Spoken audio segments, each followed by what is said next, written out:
It's a gorgeous Saturday afternoon here at Camelback Ranch, and the two teams that share this facility, the Dodgers and the White Sox, get ready to play Cactus League baseball less than 2 weeks from opening day. We're thrilled you're with us for this one. Joe Davis, Nomar Garciaparra, and Alana Rizzo joins us in a moment. On the mound for the Dodgers in this one is somebody that they've been really encouraged with this spring. Some of the adjustments he's making, some of the tweaks, Hyun-Jin Ryu. And not only that, he finally had an off season where he felt healthy and actually can prepare for the season since 2014 when he had those injuries. So looking to see if he has that good life coming out with his fastball, because that'll really be key for him today. Hyun-Jin Ryu for the Dodgers against the Chicago White Sox. We've got first pitch from Camelback Ranch. Happy St. Patty's Day, by the way, coming up in just a moment.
Down there where Alana Rizzo will take it away. Joe, it's a perfect day for Game 23 of the Cactus League season. Tomorrow it's going to be Clayton Kershaw's one of his final tune-ups before the regular season begins on March 29th, when he is set to pitch opening day against the San Francisco Giants. Tomorrow is a split squad game for the Los Angeles Dodgers. Some of the team will be on the road at the Brewers. Clayton Kershaw will pitch here tomorrow against the San Diego Padres. Dave Roberts originally thought he might pitch on the road, but Clayton Kershaw wanted to pitch in the A game. He will do so tomorrow. He is set to go about 5 innings, guys. All right, Alana, and you can start to kind of look at the calendar, Nomar, and figure out exactly how many starts these guys have left. Just looking and seeing a couple of weeks before the real thing gets going. I'm just surprised Clayton Kershaw has a say in what game he's going to pitch in. Really? Oh, I want to play in the A game? Oh, okay. Yeah. Good to have you back, by the way. Oh, it's good. Are you kidding me? Look at how beautiful it is out here. Spring, fans, excitement, St. Patrick's Day. Got the green hats on both teams today, which you're a fan of.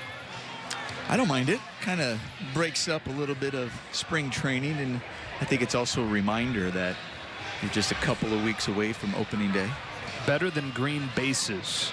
Yeah, I don't I remember my first big league spring training. I played on some green bases, and the paint was a little bit slippery, and I ended up rounding third base, slipping off the bag, and spraining an ankle. So in Boston, they got rid of those green bases really quick in spring.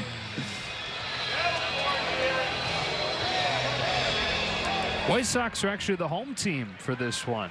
You're here in the facility that these two teams have shared for a decade now.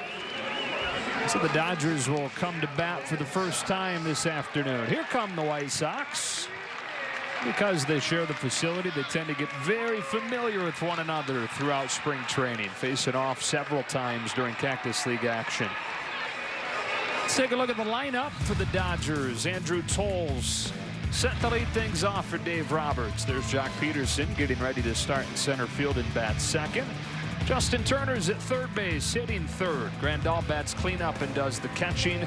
In left field, Kike Hernandez. Chase Utley slides over to first base today. Trace Thompson in right, hitting seventh. Jake Peter having a great spring, one of the surprises of spring. And Donovan Solano hitting ninth. They'll do it against the 34-year-old veteran Miguel Gonzalez. You see Miguel Gonzalez last year with 100 strikeouts. It's one of those where you're going, when you're sitting on 199 and you're going, am I going to get that 100th? And then just stop right there. Fair, yeah, perfect. Drop the mic and walk out. Yeah. Miguel was born in Mexico, but he grew up in Los Angeles. Family moved there when he was 4 years old. He was a San Fernando High School Tiger. And now entering his 7th Major League season. First off with the Orioles. And this would be his 3rd year with the White Sox. It's quite a career for a guy who was undrafted out of LA Mission College. Originally signed with the Angels. Bounced around for a little bit in their minor league system. Was a Rule 5 pick of the Red Sox. Missed 2 whole seasons with injury. First a knee, then Tommy John. Before signing a free agent deal with the Orioles a few years back. Making his Major League debut that spring when he was 28 years old. And has beaten the odds here, sticking for more than half a decade. Speaking of beating the odds and making the major leagues, Andrew Tolles to lead it off. It's really fun been watching Andrew Tolles this spring. Looks like he has that spring back in his step, actually coming off that knee injury. He's in there ready to go. Gonzalez comes home, and off we go with Tolles driving the first pitch that he sees to left center field. It slices away from Adam Engel. The first pitch of the day produces an Andrew Tolles double. Bit of an awkward step as he rounded second. That appears to be just fine, and there still are those moments where you hold your breath with him coming off that knee injury you mentioned. And I'm sure for him as well. I mean, he talked about it early in spring where he still found himself early kind of favoring or just being cautious. And then there gets a point where you know it's pain-free, but then you want to get to the point where you're worry-free and you're not even thinking about it anymore. So hopefully over the course of this spring, he is starting to feel that way. Jock Peterson.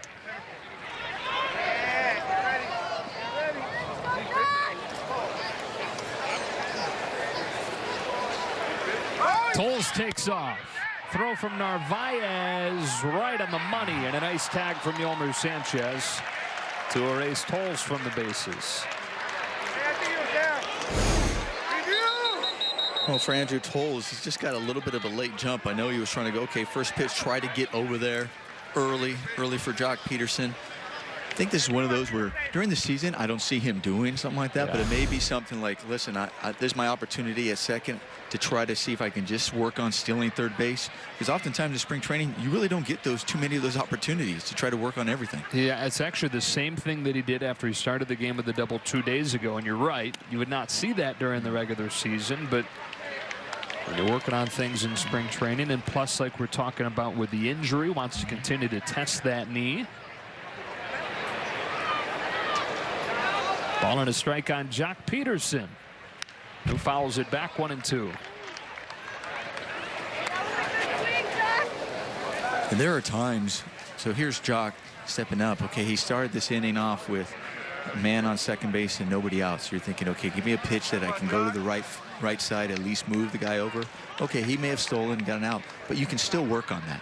If you're feeling really good about your swing confidence, that's when you can still work on those situations. On a 1-2 pitch, Peterson watches a change miss, 2-2. And Peterson still working on things. It's tough. You're in the middle of fighting for a spot just on the roster and in the middle of trying to get comfortable with your own swing. It's hard to compete for a roster spot when you're tweaking that swing and stance and trying to find comfort when you're seeing the light at the end of the tunnel a little earlier than you'd like it in that case. Well, for Jacques, I'm sure there's also some frustration. I mean, I think that's been the same thing we've talked about, Josh, for the last few spring trainings, is trying to find that swing or trying to feel comfortable with something he can stay consistent with.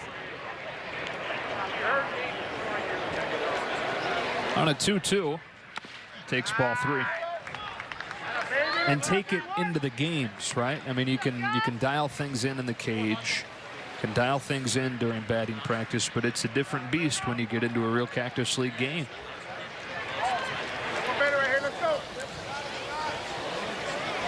With the bases empty and 1 out, he's worked it full, the 3-2, and Peterson gets under it. Bright sunshine today for Yolmer Sanchez to peer into, and he makes a nice running play. 2 out. Well, speaking of Jacques, like you were talking about carrying it into the game, we used to tell ourselves that once the game starts, there better be just one thought in your mind. You know, hit the ball or get the pitch you want and do that. When you're thinking more than that or numerous thoughts like what you're thinking in the batting cage, if you're working on your hands and your feet, you can't carry that in the game and expect to execute. So you got to trust that you did all the work and then just go out there and execute.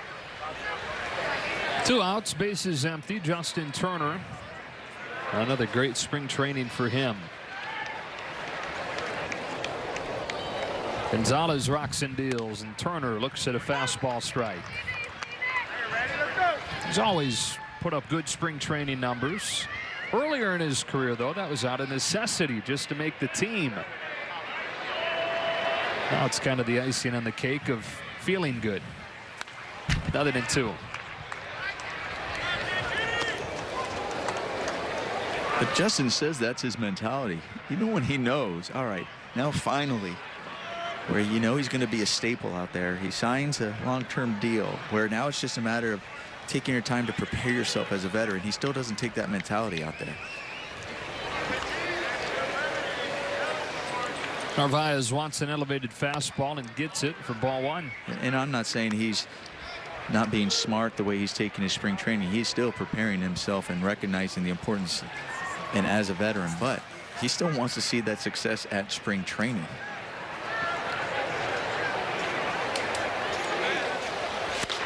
Digs out a breaking ball, and it gets by Sanchez on a hot shot. Turner's aboard with 2 out. Well, that was successful. Sure was. That's what you want. You want to be able to square the ball up nicely, especially when you're thinking about this. We're looking at the 17th of March, 12 days away, to opening day or so. So you want to be able to kind of start locking in, squaring the ball up, staying back on a breaking ball just like he did. Nice hit. Second one of the inning against Gonzalez. And with 2 outs, here's the cleanup man, Yasmani Grandal. Seriously? My hat's off. You don't want too many hits during spring training, though, right? I didn't like to get too many hits. I always liked the line drive outs. That line drive out to second base. I'm like, okay, I'm squaring the ball up. I'm staying behind the ball, going the other way, and save the hits for the season. Right. I'm due when opening day arrives at that point. 0-1. A little bit off, ball 1. Make no mistake, even when you're young kid trying to make the team, you're being looked at, even as a veteran, the staff is writing down hard hits. They're taking notes of those as well. It's not always, and you always hear them talk about, well, I'm not really looking at the stats. Hard hit, base hit, under the glove of a sliding Moncada. Turner goes first to third. A lot of hard contact in this first inning for the Dodgers, and a chance to pay it off with 2 out after the Grandal single.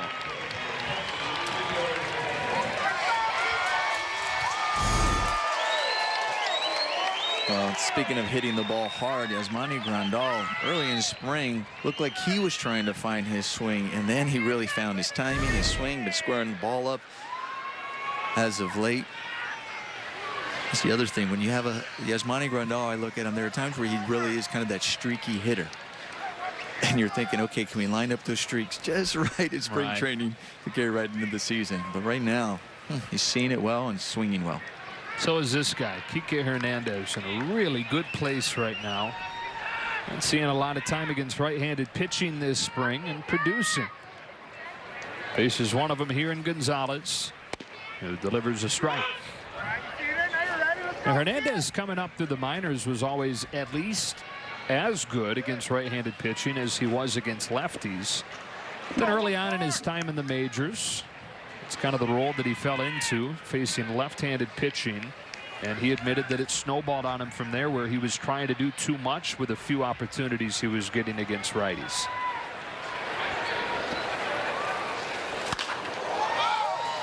A pop fly and foul ground at first. Davidson lost it in the sun. Lonely feeling.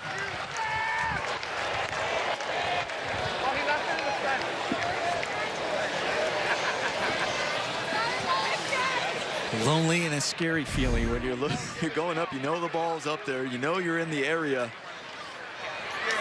And then that you can't see it. You're going, I hope I'm away from it. You know, I hope I'm away from it as far as he was. Because you can't put your hands on it. You can't cover your head with your gloves. Please don't hit me right in my head. Fetal position wouldn't play well when you got back into the dugout, so you just hope, right? 0-2. Fouled off. You know, so back to Hernandez. He's at a point now where he would like a chance to prove himself again, and acknowledges that he needs to prove himself again against right-handed pitching. Just kind of a catch-22. You've got to have those at-bats in order to prove yourself. And I thought when you were talking about him saying I was pressing early on to try to do too much, hopefully he really took that to heart and knows that he doesn't have to. 0-2 again. And he's such a tremendous athlete. Play all the positions, the value he brings, an unbelievable arm. And I like his attitude. He prepared himself to play 162 games. He prepared himself to be a starter in that mentality. And it's not sending a message. It's about this is his mentality, and you want that in every one of your players. At the corners with 2 out, scoreless first inning. Gonzalez to Hernandez with another 0-2 that's smothered by Narvaez. I thought you had a good comparison. We were chatting before the game today. A little bit like Alex Wood and the message that he came in publicly with the last couple of spring trainings, where it kind of looked like he was the odd man out of the rotation, and said, look, I'm a starter. I'll do what they tell me to, but I'm a starter. And Kike has the same mentality. He believes he's a starter. And we know he'll do whatever's asked of him. We've seen it over the years. A pop-up. So this one stays in play and stays in the sight lines at Davidson. This time it does. And the Dodgers, despite 3 hits in the first, come away empty-handed.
The two teams that share Camelback Ranch, so they come to bat in the bottom of the first for the first time with this lineup.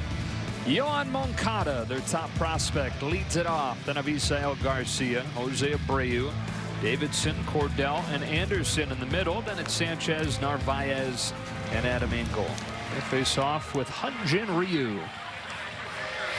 Hyunjin Ryu, coming off last season, his full season. And we were talking about earlier that the difference between this year and last year and the years prior is that he finally had a whole off season, a healthy one, to prepare rather than feeling like rehabbing and coming back from injury like he did last year and the years prior, you know, in 2004 when he had that shoulder surgery.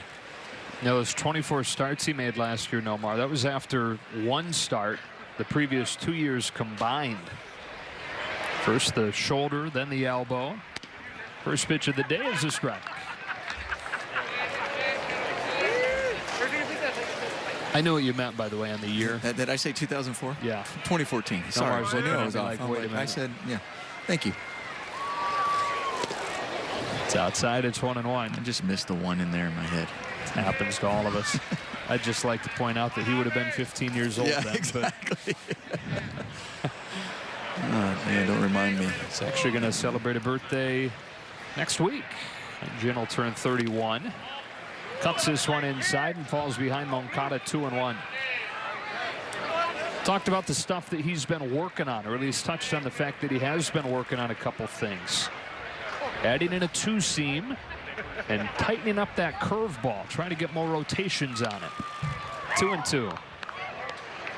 And so a lot of the spring so far in the backfields, and then in his one Cactus League start, it's been tinkering and a feeling out process to try and get to where he feels good enough to go once opening day and his first start and that first week hit.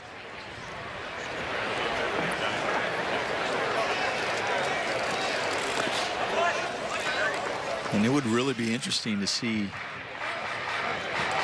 how he feels about that breaking ball, because oftentimes pitchers come here in Arizona where it's drier. The balls don't necessarily break as much. We're not dealing with the altitude like Colorado, but there is some similarities when it comes to the dryness. Walks Moncada. And the breaking balls have a tendency not to break quite as much. So for him to remind himself as you tinker, not to get discouraged and feeling, okay, that's a good breaking ball, let me stay with that one. I like the way it's coming out of my hand. I like the feel my fingers have on the laces, and go with it. Leadoff man on for Garcia. That's one of the difficult things about spring training in Arizona, I think, especially for the pitchers, is that this is such a unique environment as far as the way the ball moves and the way the ball travels with the thin air.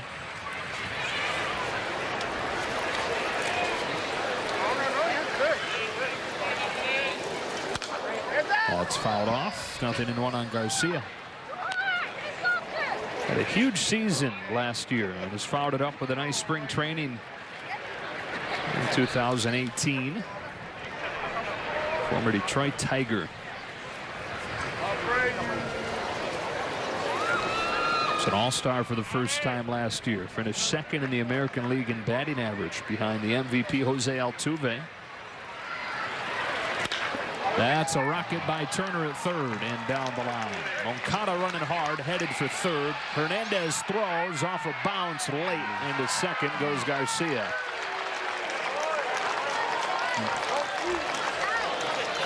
Great effort and great throw out there by Kike Hernandez, charging that ball after it went off Justin. I mean, that was just a rocket.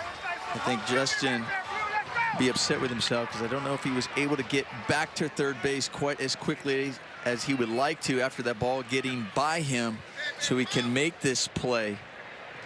So you see him off third base just a little bit, whereas normally he'd be nearly straddling that third base bag. Would have a better chance of getting him out at third. So second and third for the White Sox, trying to do what the Dodgers were unable to do in the top of the inning, and that is capitalize on some first inning traffic. And they've got their big man, Jose Abreu. Frank Cordell would love to one day hit like Jose Abreu. We'll have a chance a couple of hitters from now. Soft bouncer up along first will stay fair. Utley steps on the bag, but that brings home the game's first run. Well, that's one thing about Abreu, but I've been so impressed since he's made it here to the big leagues. As big and strong as he is, the adjustments that he makes at the plate, what I mean, staying inside the ball, recognizing when he has to go the other way. He has a two-strike approach. It's just not, listen, I'm big, I'm strong, I'm just going to wail away and try to hit home runs every single at bat. And here in spring training, he did that. That approach right there was to stay inside, recognizing, okay, second and third, working on things. Let me go the other way, and gets the job done. Brings up Matt Davidson with a man at third and one out. And Dave Roberts brings his infield in. Grandal sets the target inside, and Ryu misses badly. Yeah, Abreu has a reputation not just in the White Sox clubhouse, but across baseball, and especially home in Cuba, as being a legendary worker and a legendary professional when it comes to hitting.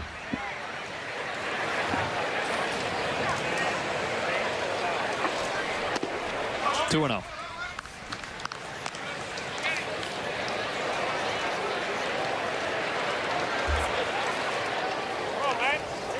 Davidson, 27 years old, debuted here in Phoenix with the Diamondbacks a few years back.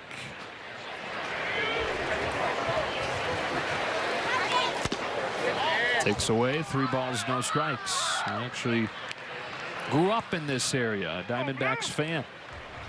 Took him in the first round in 2009, eventually dealt him to Chicago, where he's battled through some injury problems. In fact, 2 years ago, goes through a nice spring training.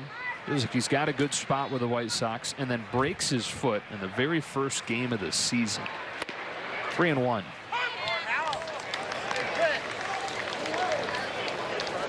And at that point in his career, he wasn't a guy who owned a spot. So you break your foot like that, you miss a significant amount of time, and any kind of hold you had on a position probably gone at that point. 3-2. And then you also start pressing it to get back and hoping that you still have a spot or they still look at you the same way. So you may not necessarily come back, say, 100%. I always hate using 100% because you never feel like you're 100% when you come back. But at the same time, you want to be in the big leagues. So you start, you press. Maybe come back before you're ready. Yeah. Ryu fell behind 3-0. And he winds up losing him on a 3-2 pitch. Second walk of the inning. First and third with 1 out.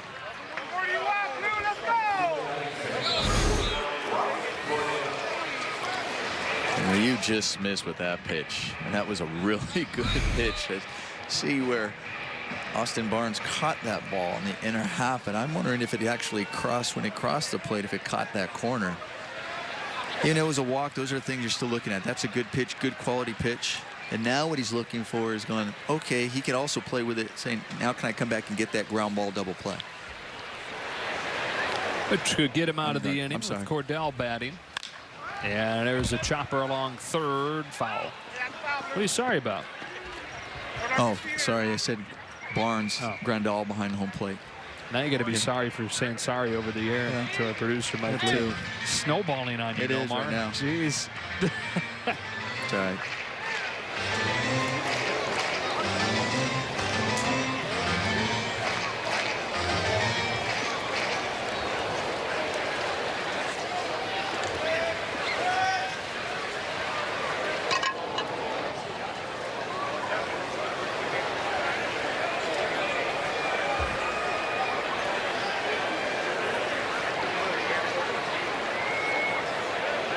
Ryu's 0-1.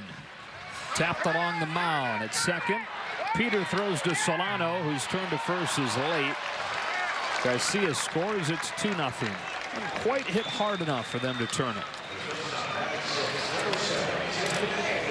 Ryu gets the ground ball that he wants to, but it was off the end of the bat, kind of a cue shot, so it wasn't hit really hard. They did everything they could up the middle to turn that for him. It was an excellent effort. Just got down the line. Couple guys playing in the middle today that have had good springs and played a lot here in Cactus League action. And Jake Peter at second, Donovan Solano at short. A pretty much a representative opening day looking lineup yesterday against Arizona. So a lot of those regulars getting the day off today.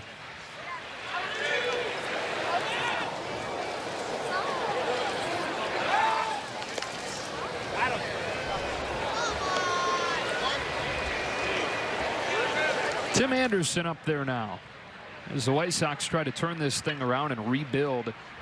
They hope he's one of the cornerstones. Sign him to a long contract with team options through 2024. In fact, it was the biggest and longest major league deal ever for a player that had less than 1 year of major league service time at that point. Anderson was 23 years old when he signed it. 6 years, $25 million. On this 0-1 from Ryu, fouls it off, and he's in an 0-2 hole.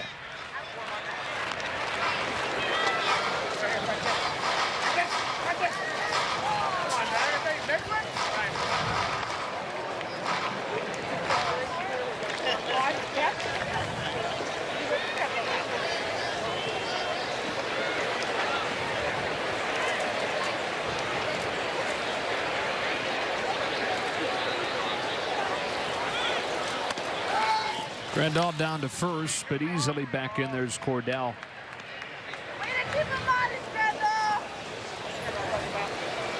White Sox with a pair here in the first, despite only one hit. Taking advantage of a couple of walks. A couple productive outs, bringing home the 2 runs.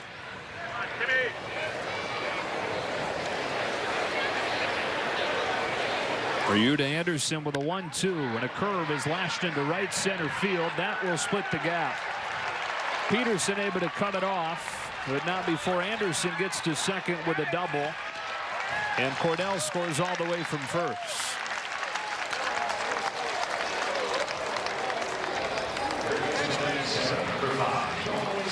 Anderson does a great job staying back on this breaking ball. Now, that ball was a little bit up in the zone. Ryu wanted it further down, but at the same time, Anderson not pulling off of it and driving it to right center. Nice at bat.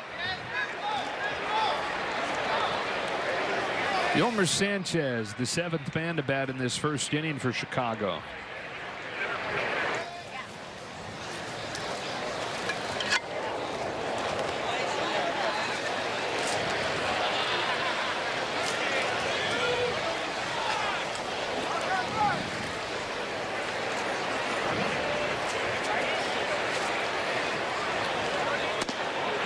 Curve misses, 1-0.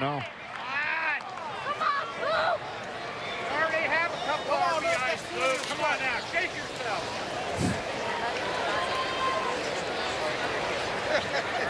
Jin Ryu, one of the many Dodgers that was married this offseason. That's the 1-0 fly, and it's cued in front of the plate. Grandal will pick it up and throw Sanchez out. Long first inning that sees the White Sox score 3 times against Ryu. To the second we go on a perfect day in Glendale.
first inning. So the Dodgers with an uphill climb on this Saturday afternoon Cactus League game. Chase Utley to lead the second off. Joe, Nomar, and Alana, glad you're with us. Hope your brackets are doing okay. Hope they're better than mine. Not good, Nomar. Did yesterday have anything to do with it? Yeah, but I think everybody's got ruined yesterday. How about that? UMBC. Chase Utley takes ball one high. Chris Taylor wore it around the clubhouse today, a Virginia guy.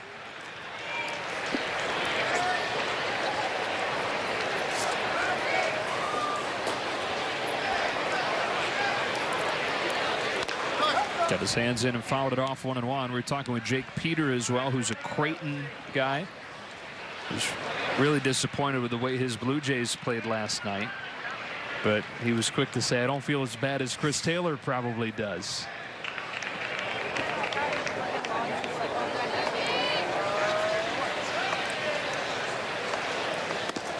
A change just misses ball 2. It's funny because you walk around and you see brackets, not only in just locker rooms, but you see it in the training rooms. You can see them in weight rooms, and they're everywhere throughout all spring training clubhouses.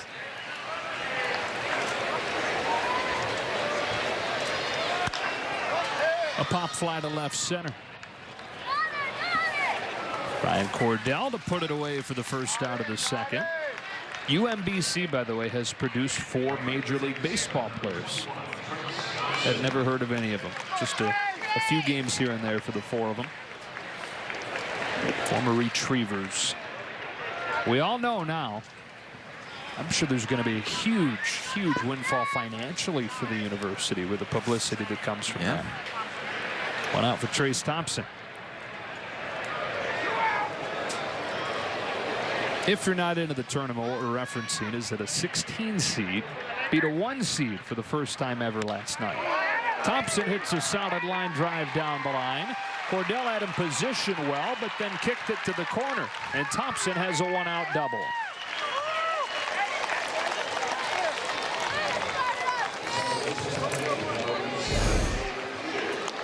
Thompson's been swinging the bat well this spring. He stays on that ball. It's kind of going away from him, tailing away from him.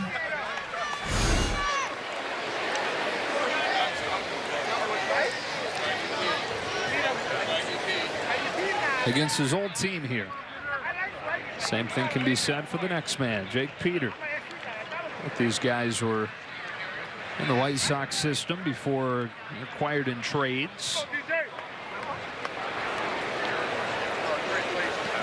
And Peter's been one of the nice surprises of the spring in Dodger camp.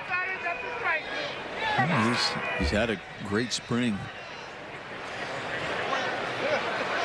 Dave Roberts talks about he likes to see competition. Doesn't shy away from it and makes a case. And these are the guys like Jake Peters are their first thought if anything were to happen to guys up at the top level.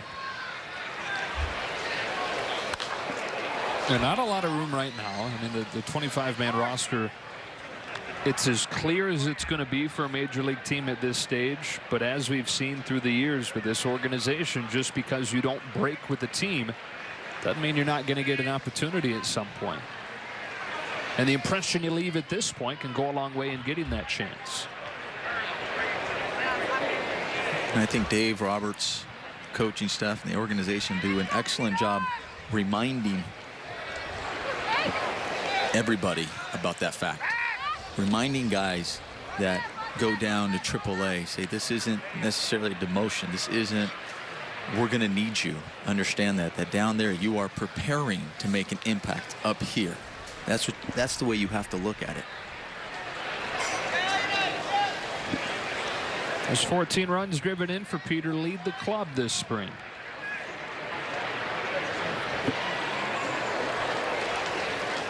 A guy who split last season between AA and AAA in the White Sox system, and then came over in the same deal that brought Scott Alexander from Kansas City.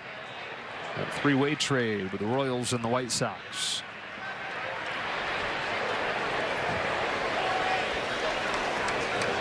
Thompson at second with 1 out. And Gonzalez to Peter with a 1-2. Got him with a nice looking change. 2 out.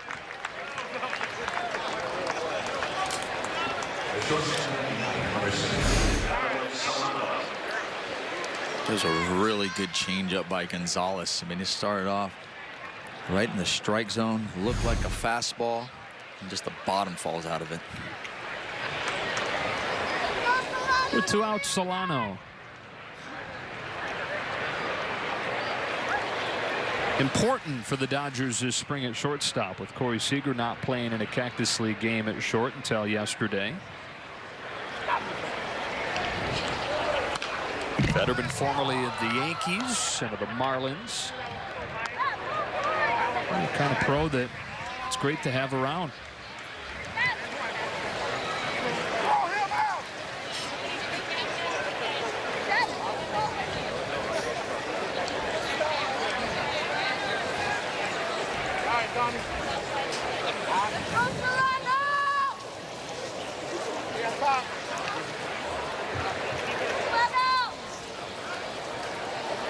When they have someone like Solano, he's down there, let's say he breaks camp and he's down there in AAA.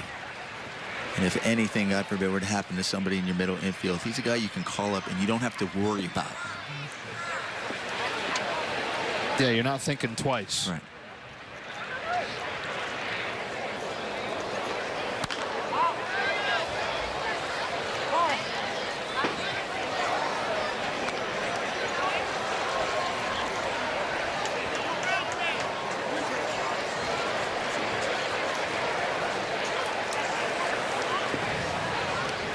One of 2 Solano brothers that have played in the major leagues.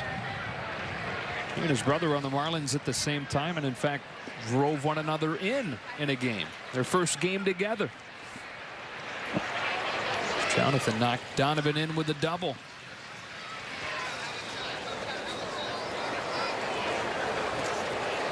Gonzalez pitches 0-2. Solano drags it foul.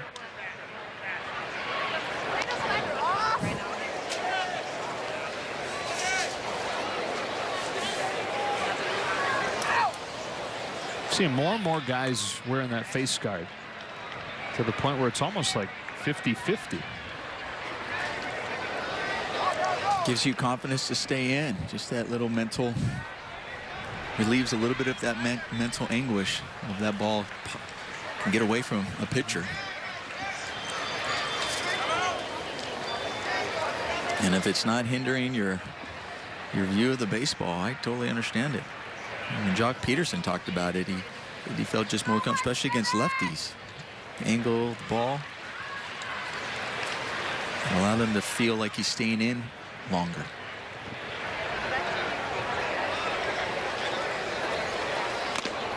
Foul tipped into the mitt for strike 3, and the Dodgers done in the second. 3-0. White Sox in front.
MLB.TV.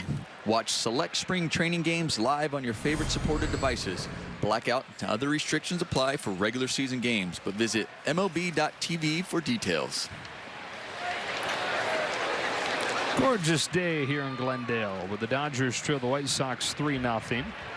Hyun-Jin Ryu goes back out for his second inning of work and should begin against Omar Narvaez. 8-9-1 for Chicago in this inning.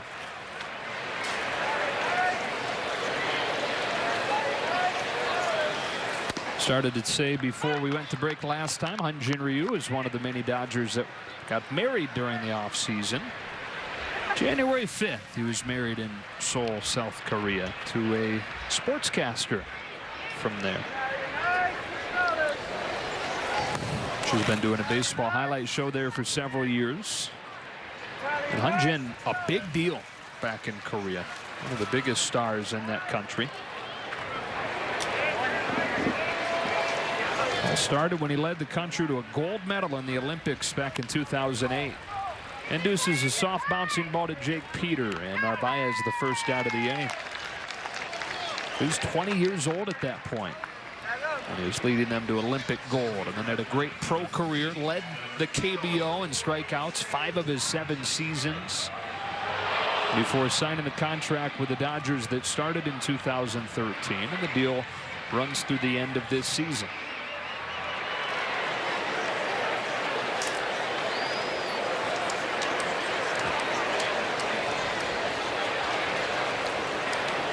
Adam Engel looks at a strike.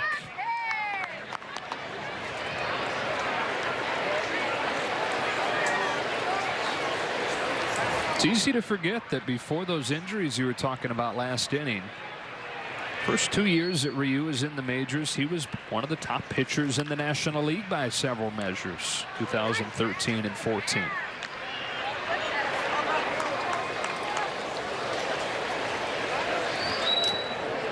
And there's no doubt he always had command. He understands how to pitch.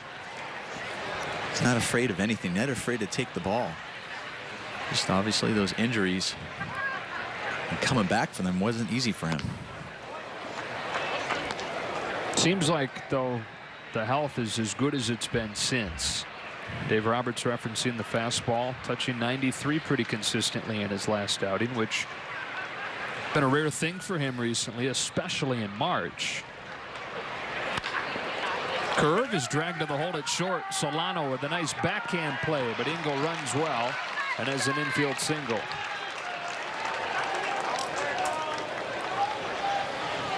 It's a great effort by Solano. Not an easy play as your body's going toward the foul line and throwing across your body, and a nice pick over there by Chase Utley.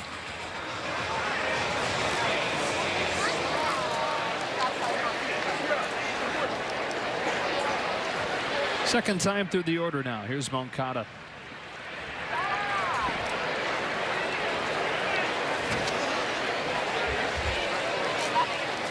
Played in a handful of games with the Boston Red Sox at the end of the 2016 season, and then was traded for Chris Sale and made his White Sox debut last July while the Dodgers were in Chicago. Boy, you talk about a lot of buzz around a young player. Shoots it on the ground to second. Should be 2. There's 1, but the throw's offline. Moncada does run well, but a good one from Solano would have had it. 2 out.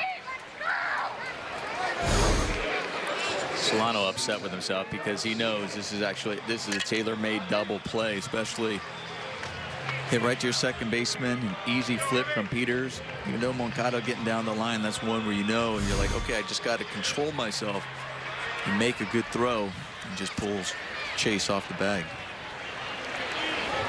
Brings up Garcia, and with Moncada, you understand the buzz. Not just the #1 prospect in the White Sox system, but during last year, the #1 prospect in baseball.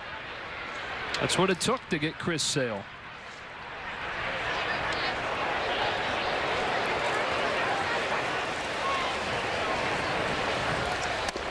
A ball on Garcia.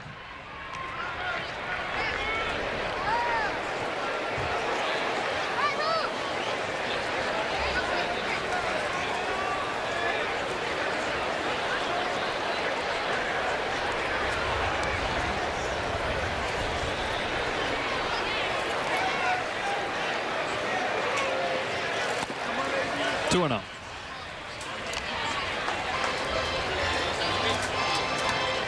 For Garcia, that huge year last year, the year that everybody had kind of been waiting on from him, it came after what he calls by far his hardest working offseason, where he changed his routine, changed his schedule to include consistent 5 a.m. workouts.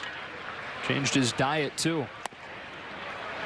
Less steak, more chicken, more fish. Dropped some weight, trimmed up. And he went to Venezuela to play winter ball, which was something that he hadn't done in a while. So really invested himself, and it paid off in 2017.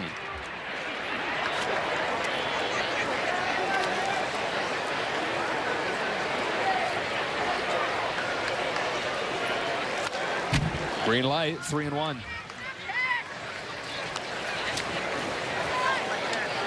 It's one of those after you, as a player, you go, okay, my diet, change my workout, and then you go to Venezuela, have a great year, and you're going, do I have to do it necessarily all like that again? Right. You know, okay, the diet and the workout, that's fine, but do I want to go back to Venezuela? And high fly ball to left center field. Hernandez on the move at the track, turns and watches it ricochet off the wall. Somehow barehands it, starts the relay in, but the throw home is late. RBI double for Aviseo Garcia.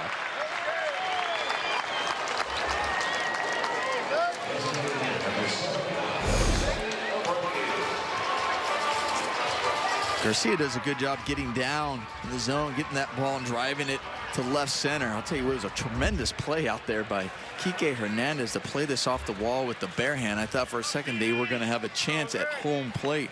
We were talking about how well Moncada runs. Anybody else, I think they really would have had a good chance at the... That's amazing that it was even that close. So 4 runs on 4 hits and a couple of walks for the White Sox already. Jose Abreu takes strike 1.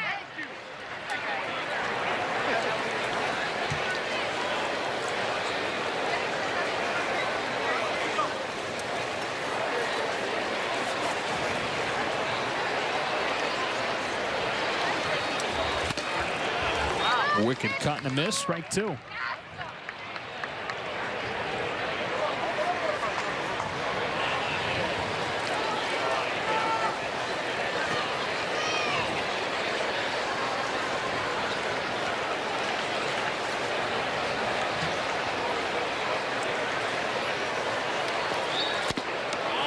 Just misses, ball 1.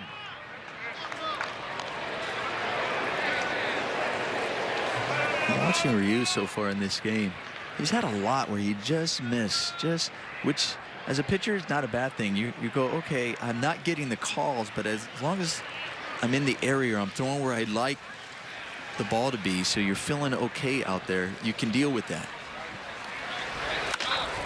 That's a bullet into center for another base hit.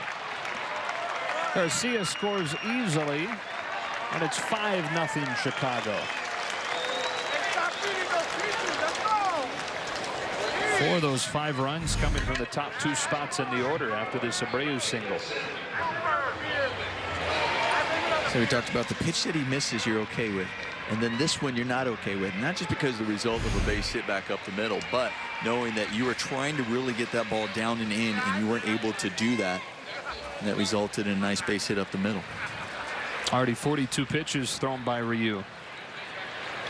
Inning kept alive for Matt Davidson. Walked and scored his first time up there.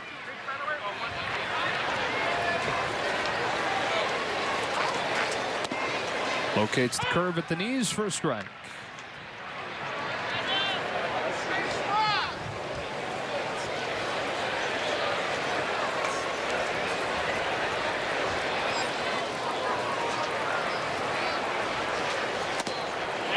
Tied him up.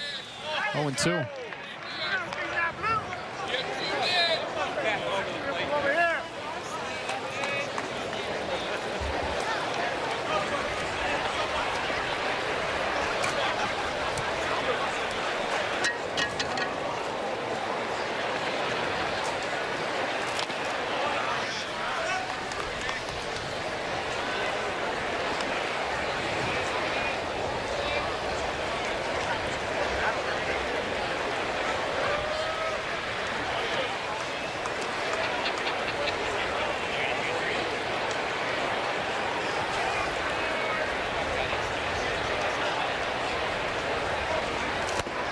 Davidson able to lay off an off-speed pitch and even the count up at 2-2.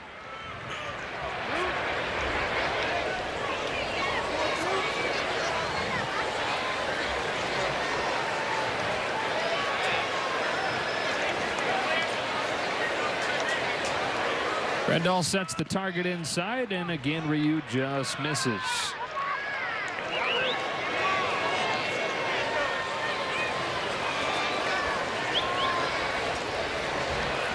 That was a pitch he was trying to get to Abreu on the inner half.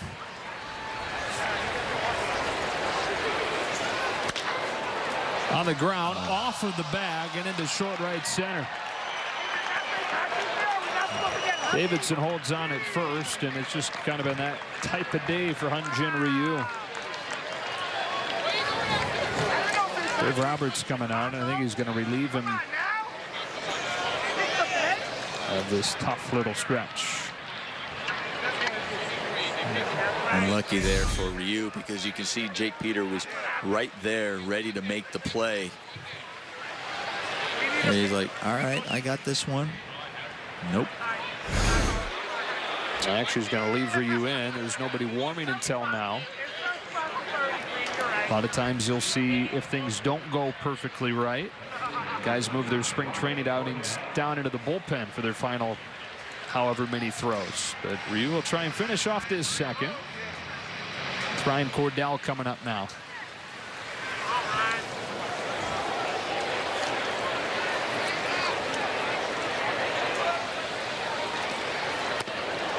Nice curve for a strike. Come on now.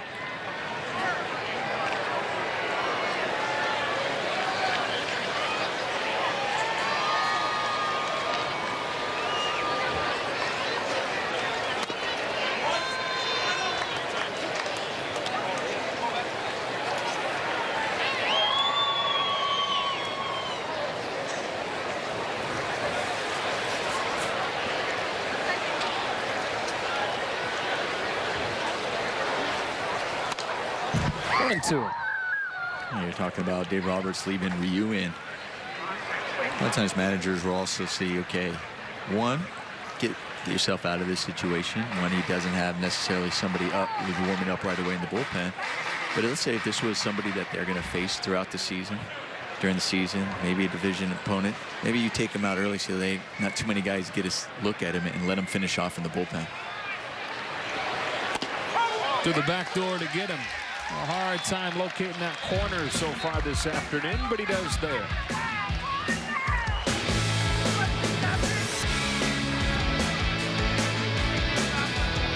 Fresh.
The accounts and descriptions of this game may not be disseminated without the express written consent of the Dodgers.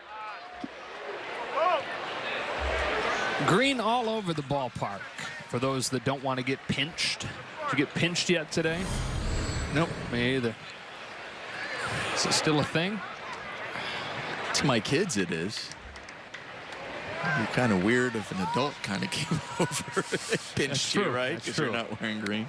Andrew Tolles leads off this inning, top of the order against Miguel Gonzalez. Ball one.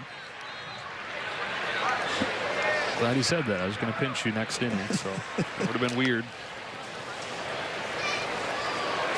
Tolles doubled on the first pitch of the game. He fouls it off, and it's 1-1.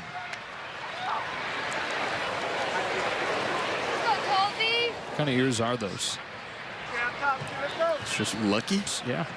I mean, shamrocks are on there, right? They're shamrock ears.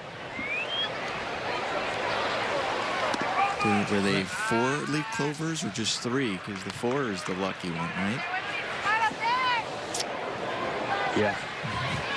Isn't that what happens to wrestlers sometimes? Clover ear? No, it's not. It's cauliflower ear. 3-1 on Tolles. Hey, any way you can, huh? Let's go. Any way you can. Go. Base runner.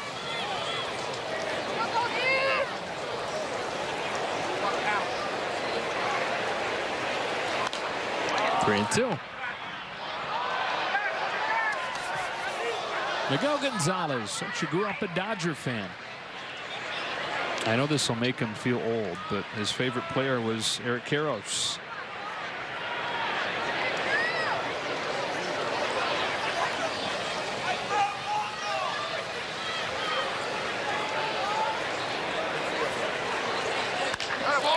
Driven to center field on a line, but it's right at Adam Engel, and Tolles the first out. Gonzalez, you mentioned, was born in Mexico. It was in 1984. Moved when he was 4 years old. So, yes, he moved to Los Angeles in 1988. The last world championship. He was a little too young to be all in on Fernando Mania. But as a Mexican-born young man who moved to Los Angeles and was a pitcher growing up, he couldn't help but be drawn to Fernando and his legacy, even though at that point, when Miguel was old enough to really appreciate it, Valenzuela had moved down to other teams. It's a ball on Jock Peterson. Moved down to other teams, but a legacy that is still very strong to this day. Always will be a huge part of Dodger history. Changeup hovers in and evens the count at 1-1.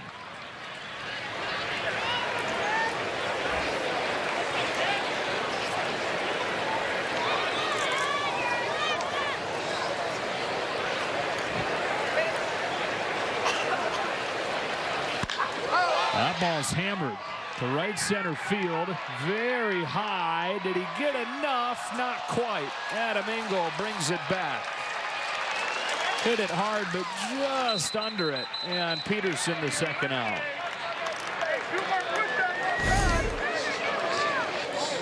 Jock Peterson puts a good swing on this ball that was middle of the plate, maybe just a little bit up in the zone, but he thought he got enough of it. But what a great play out there in center field by Engel to stay on that ball and to see it. Same with you, Joe. I totally lost that ball in the air. You did a good job of staying with it.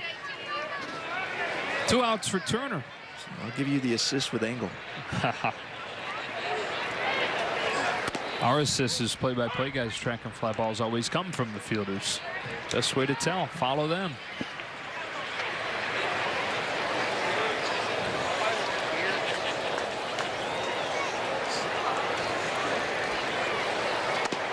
Rides in, ball and a strike. It can bite you every now and then. There's a guy now who the Dodgers have become very familiar with, Steven Souza Jr., who was traded to the Arizona Diamondbacks this offseason. But you may have seen this. Last year while he was with the Tampa Bay Rays, he dove for a ball that was a good 40 feet from him. They can fool you now and then. Turner flies out to center. The Dodgers down in order in the third.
Backstage Dodgers go all access with Andrew Toles as he works his way back from injury. Plus some new additions to the bullpen as they look to make an impact during spring training. Don't miss Backstage Dodgers presented by Cadillac Thursday after the postgame on Sportsnet LA. You put in a lot of work on your promo reading this offseason, didn't you? That I did, Joe. That I did. See you. Yep. My practice, I was reading. That's what I would read my kids to bed at night. All the promos. It's paying off for you, man. Thank you. Ball one on Tim Anderson. They appreciated it. It's one thing to practice it, another thing to take it into a game, though. Right. True pro. I got my 6-year-old saying, Backstage Dodgers. All new. Anderson yanks a base hit to left to start the inning. As Hyun-Jin Ryu continues. Having now thrown 54 pitches, and the White Sox have teed off 5 runs on 7 hits and a couple of walks. Anderson's second hit of the day brings up Yolmer Sanchez.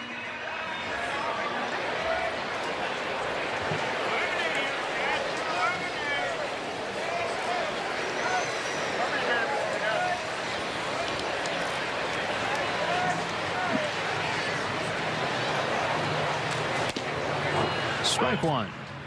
Dodgers saw the White Sox last year. It'll be another few years before they do in the regular season. The way interleague play works, you play one division from the other league each year. The Central was last year. It'll be the American League West this year. Strike two. Dodgers own the White Sox, sweeping the season series. The 2 in Chicago, the 3 in Los Angeles. 5 of the 95 losses the White Sox suffered.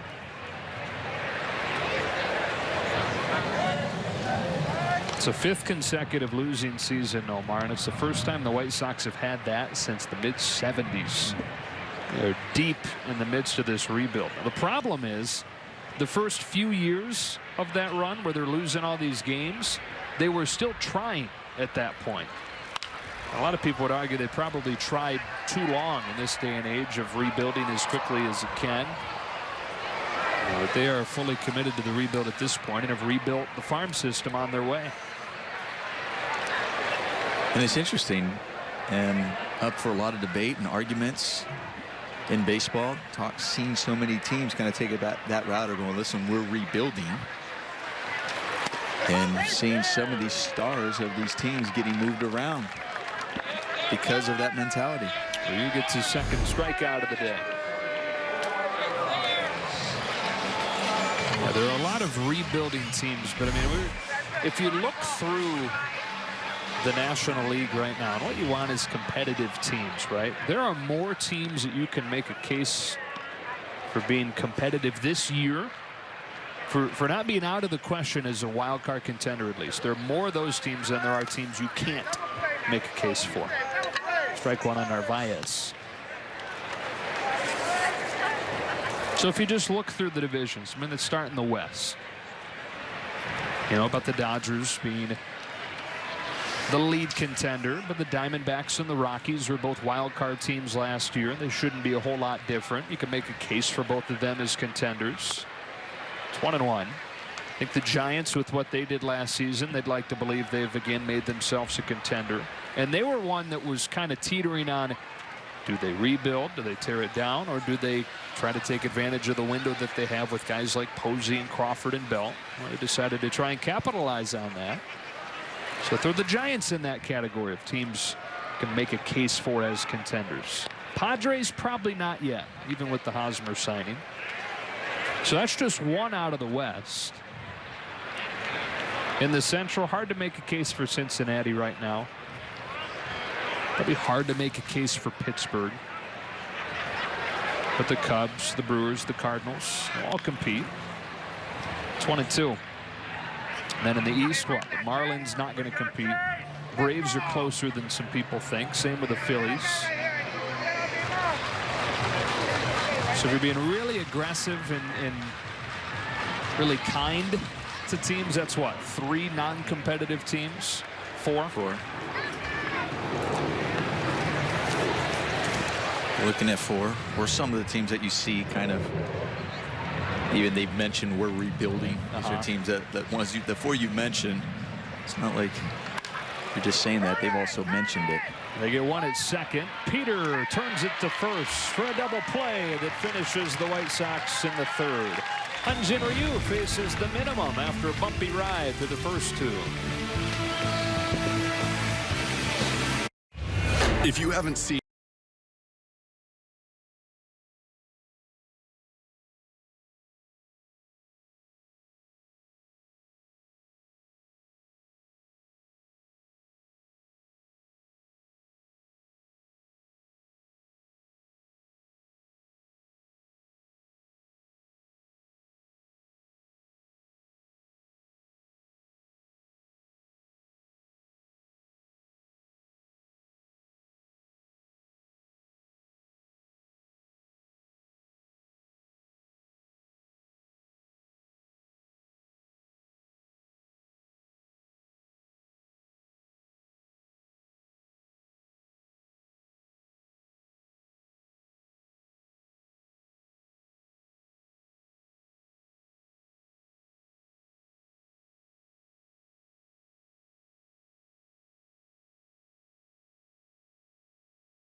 Center today for exceptional offers, or visit SoCalBMW.com.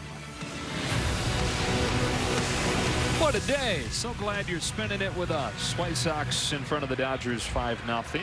Joe, Nomar, and Alana. So we move on to the top of the fourth, and Yasmani Grandal will lead it off for the Dodgers. Middle third of the order against Miguel Gonzalez. Yeah, just to kind of continue that discussion about competing, contending teams in the National League. Plenty more of them than there are non-contenders.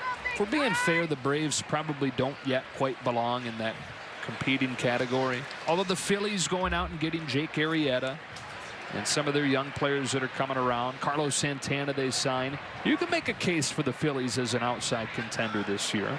So why don't we call it 5 non-contenders? Does that sound fair? I'll give you those 5. Okay. That's fine. First one to Grandal. It's outside. But then again, at the same time, we would see some of those teams, they would say, well, because of their youth, you just never know.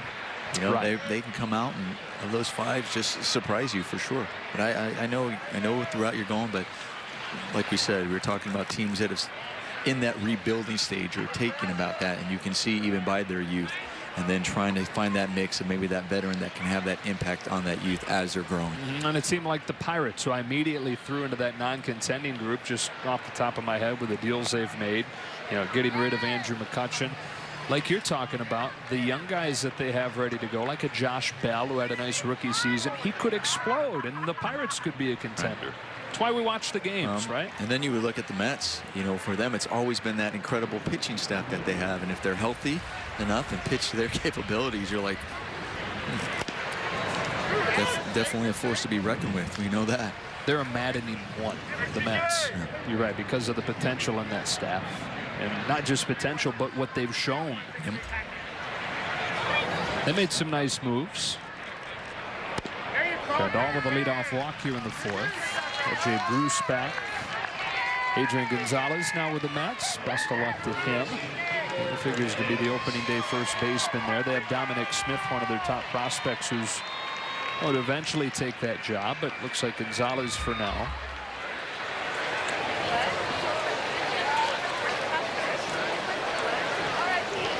Tim Tebow, he's a Met. Not sure he's a major league Met, but Kike Hernandez. Ball one. Hey, wait for yours, huh? Let's go. You a big Tebow guy? When he was watching him in college football, yeah. I mean, he was fun to watch. Yeah, he sure was. In fairness to him, what he's done has been pretty cool, though, to see him become at least a serviceable minor league player. He had not played baseball for a decade. It's a strike, 1-1.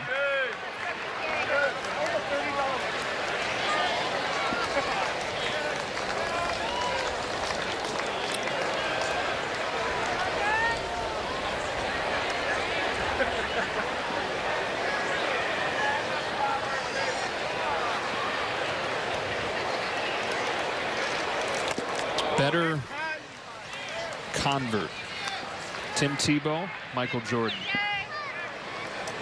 Well, I had the luxury of playing with Michael Jordan in the Arizona Fall League, so we were teammates. So one thing I appreciated was how hard he worked at baseball and how he was getting there early and staying afterwards. Strike 3. Glove was set high. Pitch went low, but it was at the knees, and Hernandez the first out.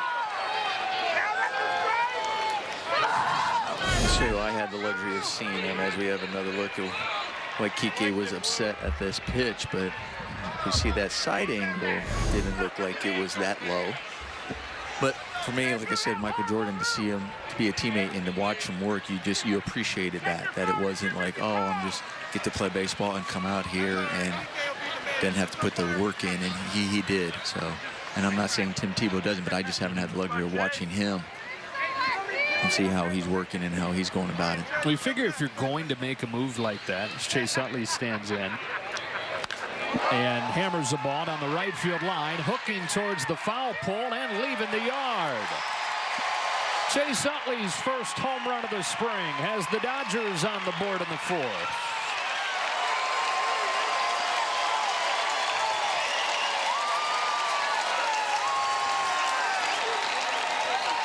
Baseball lifer right there, no convert.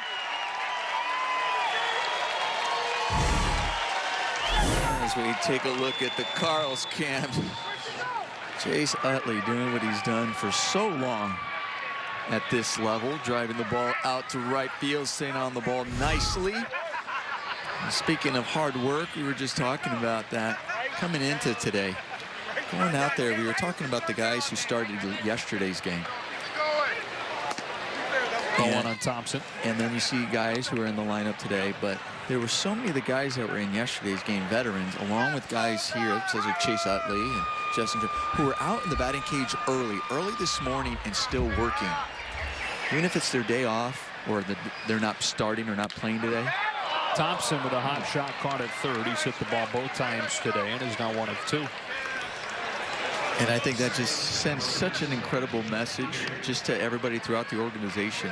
So the young guys who are coming up, you know what we always talk about Chase Utley, know the role model that he is, but it's not just him, it's everybody else, the veterans on this team. But also if you're a new guy coming in this team, you say, listen, these guys went to the World Series, played, made it to Game 7, think that they still work, they're still sending a message, still getting here early. It says a lot that if you're new to this team, you're going, I need to come out here and conform and be like these guys, or I'm going to feel like the odd person out. Yeah, get in line. Yep. Peter with the chopper to first, taken to the bag by Davidson, inning over. The Dodgers finally cracked through with a 2-run shot from the Silver Fox. Chase Utley goes deep in a 5-2 game to the bottom of the 4th.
Dodgers 5-2.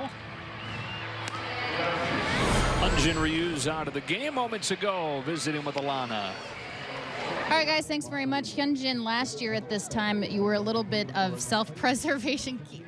Get out of here, Kike. A little bit of self-preservation mode, didn't necessarily have the arm strength. This year, very different. How much can you appreciate having a normal off-season and coming into this spring training healthy? 이번 그 스프링 트레이닝은 작년과는 다르게 이제 형 팔 힘이나 이제 약간 재활하면서 들어오는 게 아니라 이제 진짜 정규 시즌을 준비하는 이제 스프링 트레이닝인데 그거에 대해서 어떻게 생각하는지랑 얼마나 감사한지. 일단 뭐 몸 상태도 너무 좋고 지금 뭐 작년에 비해서도 불안감이라든지 그런 게 전혀 없고 지금 뭐 정해진 대로 지금 개수 같은 것도 늘리면서 뭐 비록 저번이랑 이번이랑 이닝 수는 그래도 많이 못 채웠지만 개수는 조금씩 늘리면서 지금 준비하고 있는 것 같아요.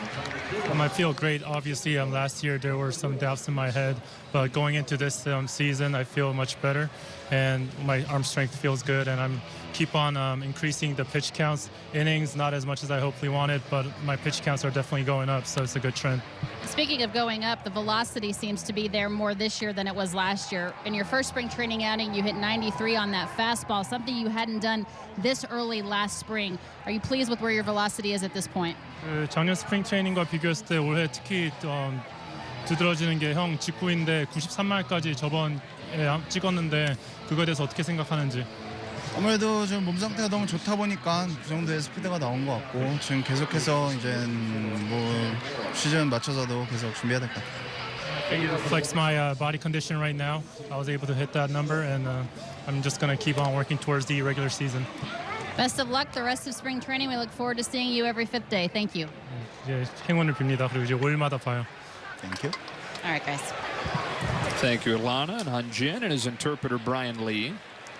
The new pitcher is Corey Copping. Facing 9-1-2 in the White Sox order. Adam Engel hits this one in the air to right.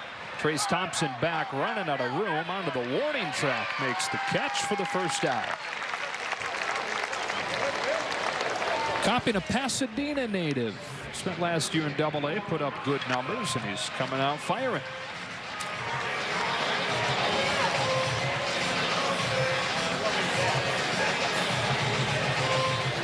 Talking about some of the guys in their alma maters having tough times in the NCAA tournament. Same can be said for Corey Copping, who went to Oklahoma. Sooners losing at the buzzer in the first game of March. Moncada, ball one. I think some of the guys who have tough losses are not letting people know that where they went to college. Yeah, right. Way to bring it up, Joe. Hard hit at second. A nice stab by Jake Peter for the second out.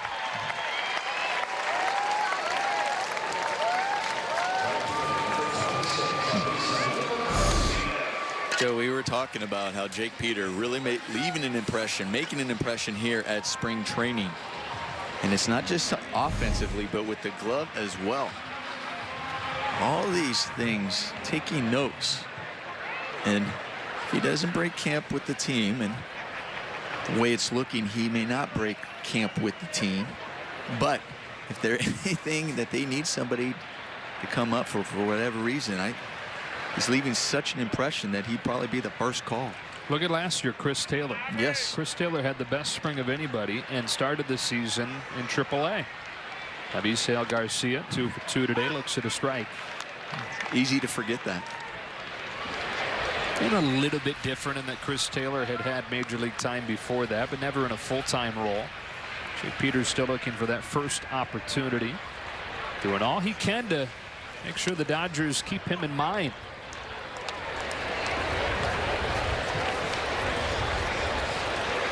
Midwest guys from Iowa originally and stayed there for the college ball at Creighton.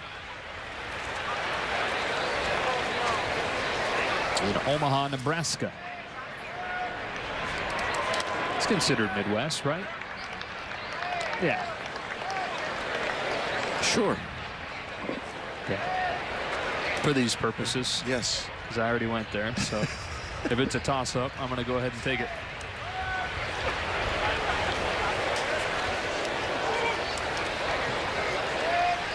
Corey Copping.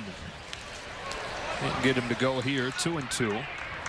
Copping with a chance to work a 1-2-3 inning against 3 major league hitters in Engel, Moncada, and Garcia. Not just 3 major league hitters, one of them the top prospect in baseball.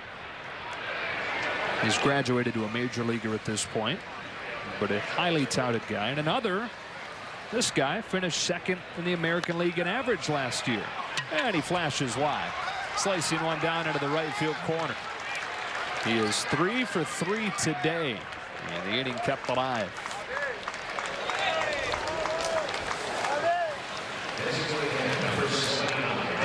Definitely showed why he finished 2nd in the batting. God, look at where the pitch was. That ball is down and away.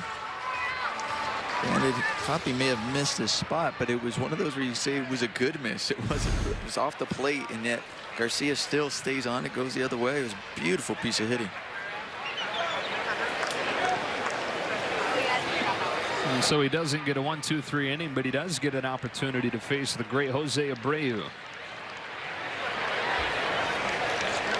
Get to see how his stuff stacks up against the game's best here. Misses outside, ball 1.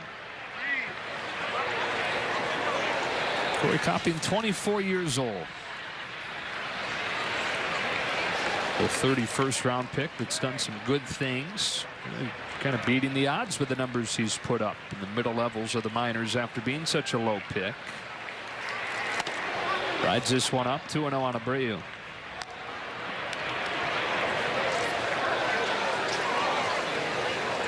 Pretty much any time you see a guy in one of these Cactus League games in a jersey with a high number like this with no nameplate, you can go ahead and get behind them and be excited for them that they're experiencing this. They're called over from the minor league side in this case.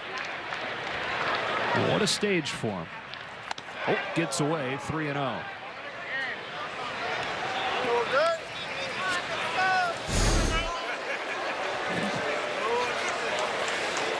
Scary for the pitcher. You're a young guy like you just mentioned. You're like, oh my goodness, that ball gets away. And even scarier for the batter. Yeah, right. That's coming at your face. And White Sox fans scared because it's Abreu up there that it's coming at. 4-pitch walk to Abreu, and they're 1st and 2nd for Matt Davidson. Yeah, get behind him if you're a fan and get excited for him, and if you're a hitter, probably tighten up a little bit, right, and wonder where it's going. Well, there are times when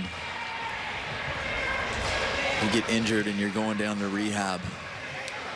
They would say, okay, you want to go down to single A because it's nearby. You know, it's for example, the Dodgers. You want to go down to Rancho. Yeah. And I'd be like, no, I'll travel. It's okay. Like, well, why not? Because you got some of those guys who have live arms throwing 97, 98, and then they see a big leaguer coming up, and then they want to either prove something to show them, and they don't know where it's going, so you get no work that way. Yeah.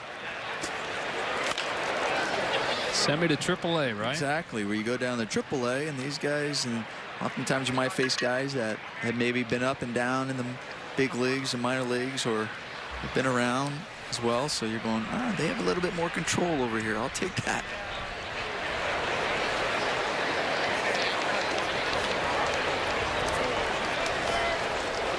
Two on, 2 out after Copping retired the first 2. Here comes with an 0-1 to Davidson. A little bit outside, ball 1.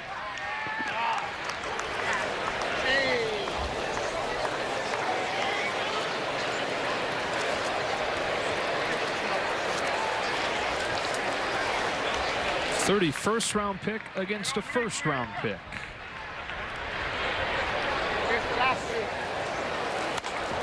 Nice pitch. Got soft contact. Utley unable to corral it though. Now throws behind the runner, and they've got him hung up. Morag does a nice job to climb the ladder to catch it, and Grandal runs Garcia down to end the inning. So Utley makes up for the fielding mistake with a heads-up play. We go to the 5th inning in a 5-2 game. At the Lexus Command Performance Sales Event,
at LA is brought to you by Acura.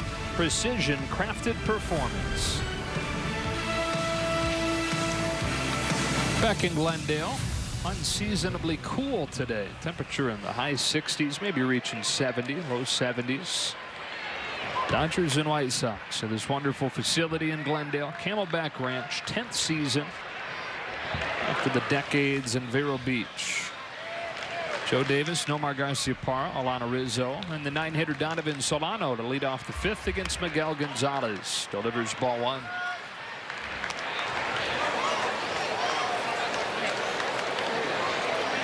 Solano's 0 for 1, struck out his first time. It's one of the 3 that Gonzalez has picked up so far. It's been a pretty nice bounce-back outing for him after he gave up 5 runs over just 2/3 of an inning 10 days ago in his last Cactus League game. So he took his next outing out of the backfields. A more controlled environment.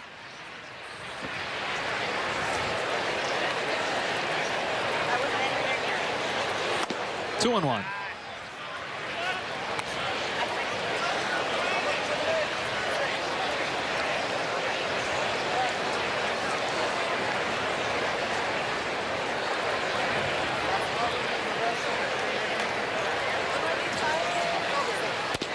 Two. Just thinking about the good old backfields environment. Just amazing what you do back there, such as like a hitter, if you really want to work on something like, I'm going to lead off every inning. Actually, matter of fact, I'm going to lead off for both teams. Sometimes when you're playing the inner squad, you know, 2 teams going. Not sure everybody has that kind of power, but I bet Nomar could have done that if he wanted. I'm going to lead off and hit cleanup. Ghosty on second. I'm up again. Solano pops out, 1 away for Tolles. I remember my rookie season, they did that to me. When coach came up to me and Jimmy goes, you know, you're going to be our starting shortstop. And then later on, he's like, you're also going to be our leadoff hitter.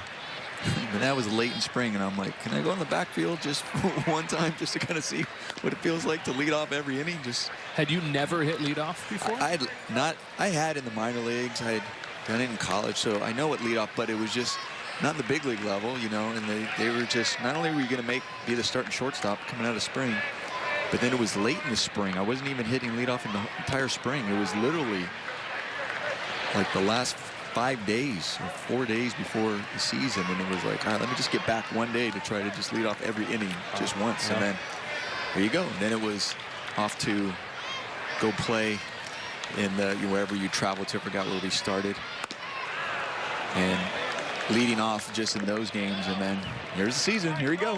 Had you debuted the previous fall, or was that? I have debuted the previous fall, but that one just knowing on a regular basis. Okay.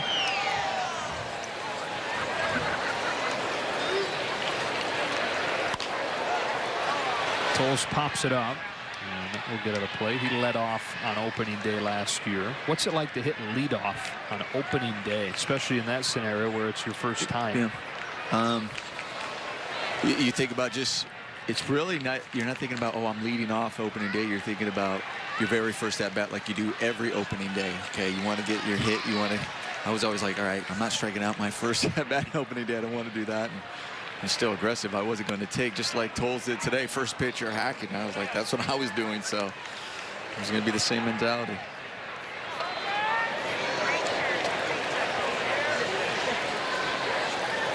Bases empty, 1 out. Gonzalez to Tolles with a 2-2. In the air to left field. And Cordell is there, and Tolles the second out.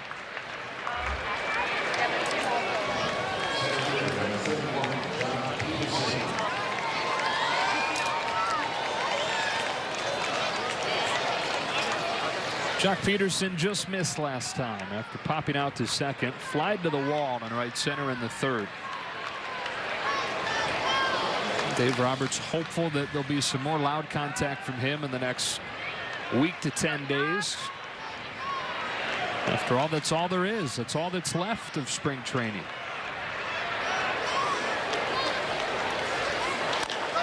And when things aren't going well, Gotta imagine that's a tough feeling to see that train coming, and knowing that nothing you can do to stop it. Opening day's coming, whether you're ready or not. It's a challenge for in yourself mentally. Trying to figure things out. You're trying to say, okay, I don't want to press, yet you still are because of what you see coming behind you.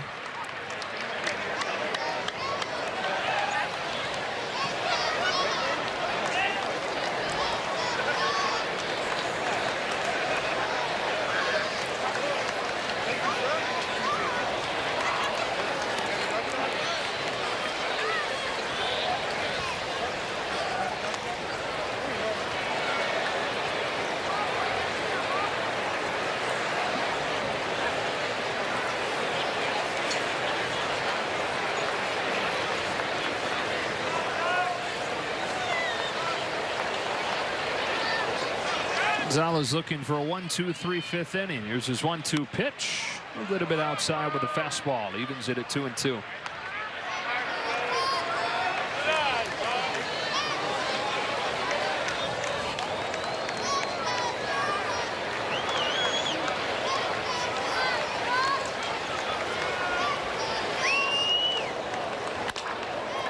Peterson puts it in play. Ricochets off of the bag, but Tim Anderson does a nice job to adjust and field it and throw him out. The Dodgers down quietly in the fifth. We're halfway home in a 5-2 game.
Day nearly here.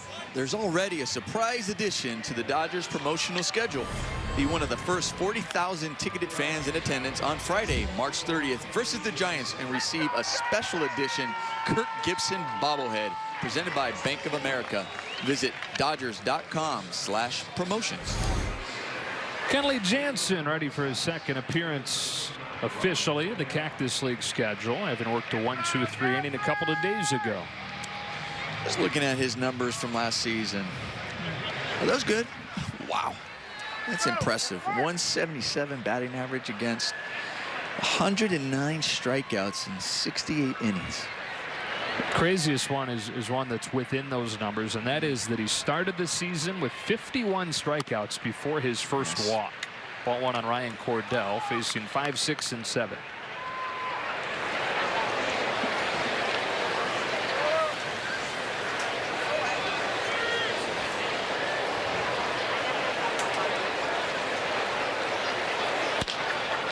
On the ground to the hold it short. A long throw for Robinson gets him first out.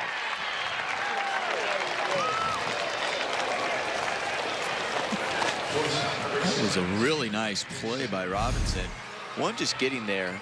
Kids back home watching this.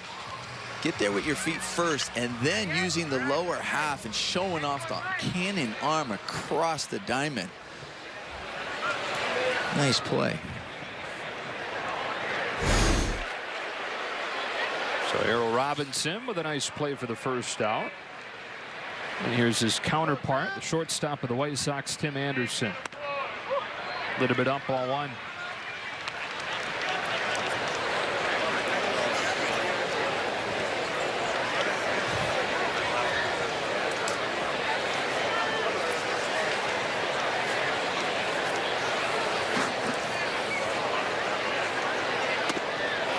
To the slider there, 2-0.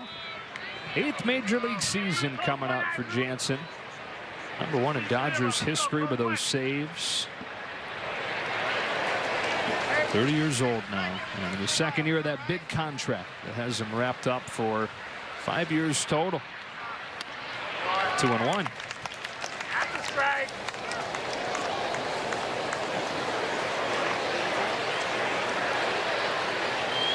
Kenley from Curacao, from a very athletic family in Curacao. A couple of baseball playing brothers that got him involved in the game. Both his parents were great athletes. Caught the corner, 2-2. His dad was a star soccer player in his younger days in Curacao. And his mom, she played soccer too. She played volleyball. One of his brothers played 5 years in the Atlanta Braves system. It's Ardley Jansen. Another brother, Vernie Jansen, had some pro interest. He gets a swing and a miss on a breaking ball here. And Anderson, the 2nd out. And when his oldest brother Vernie was playing baseball in Curacao, that was before Curacao kind of became a big pipeline. If it was now, probably would be 3 Jansen brothers that had played professional baseball. As it stands, Ardley, those 5 seasons with the Atlanta system, and has admitted publicly that spent a little too much time focusing on off the field, partied too much, and has tried to pass along what he learned from that, the mistakes that he made to Kenley. He was laser focused and has become one of the great pitchers in the game. Strike on Yolmer Sanchez.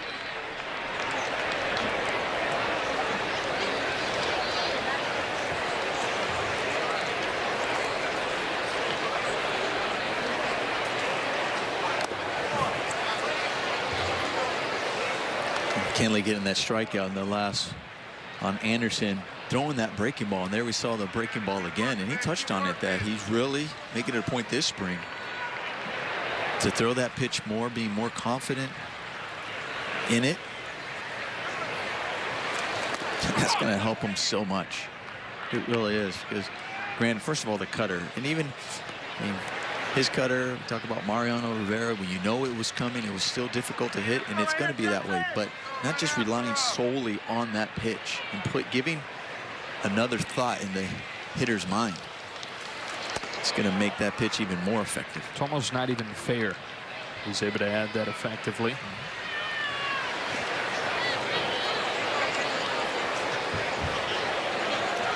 Kenley got to meet Mariano Rivera, by the way, for the first time before World Series Game 3 last year.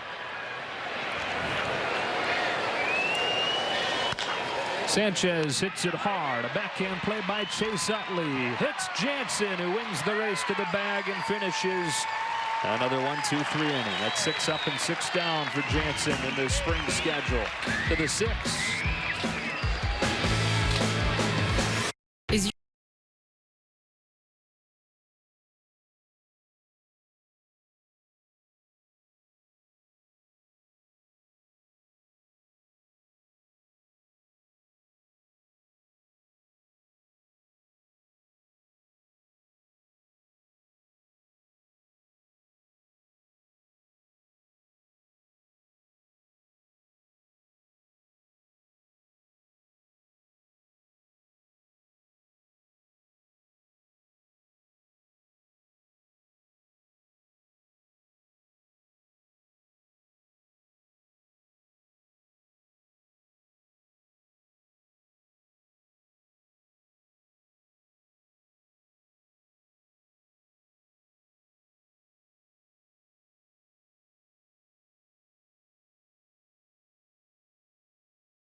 Sportsnet LA is brought to you by BMW.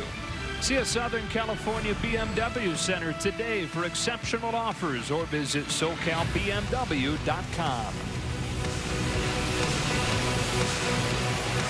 White Sox in front of the Dodgers 5-2, getting all 5 of those runs against Hyun-Jin Ryu in the first 2 innings. Dodgers getting their runs on a Chase Utley homer. Angelo Mora's first at bat of the day starts with a foul ball on strike 1. So Miguel Gonzalez, after lasting only 2/3 of an inning in his last spring outing, pitching into the 6th, the nearing 80 pitches. Sharp one there, 0-2.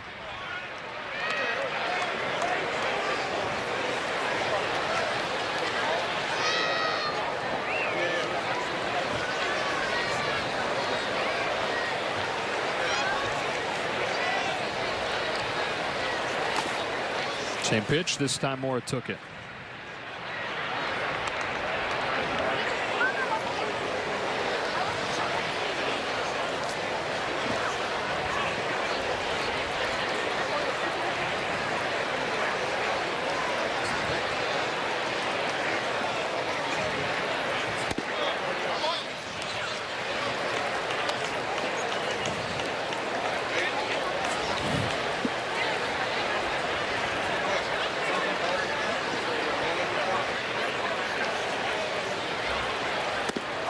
On the corner, strike 3. 4th of the day for Gonzalez and 1 out in the 6th.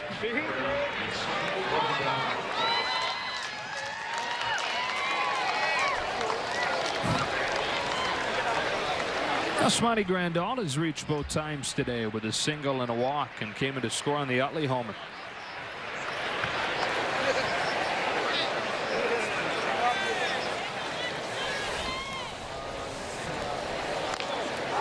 Fouled it off his foot, 0-1.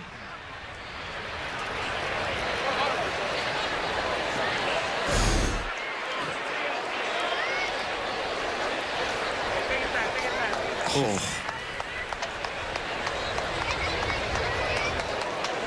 Yeah, that's not the foot. That looks like more ankle shin. Yep. It's going. Just telling the trainer that when I'm catching, I usually have that covered. Hey, the kid, Eddie, the speed skater, been over a lot. He gets the whole money with it. I see him a lot in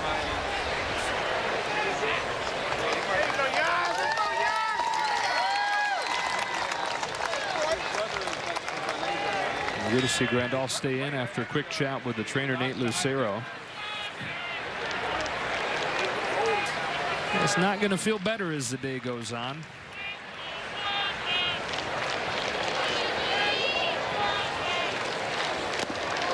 Gonzalez perhaps a breaking ball right around the same spot. It's 1-1. You're right. Life of a catcher is getting drilled by pitches and foul tips, but it's a bummer when you got to deal with that too as a hitter. A base hit to right center. He gets to jog it off for the 1-out single.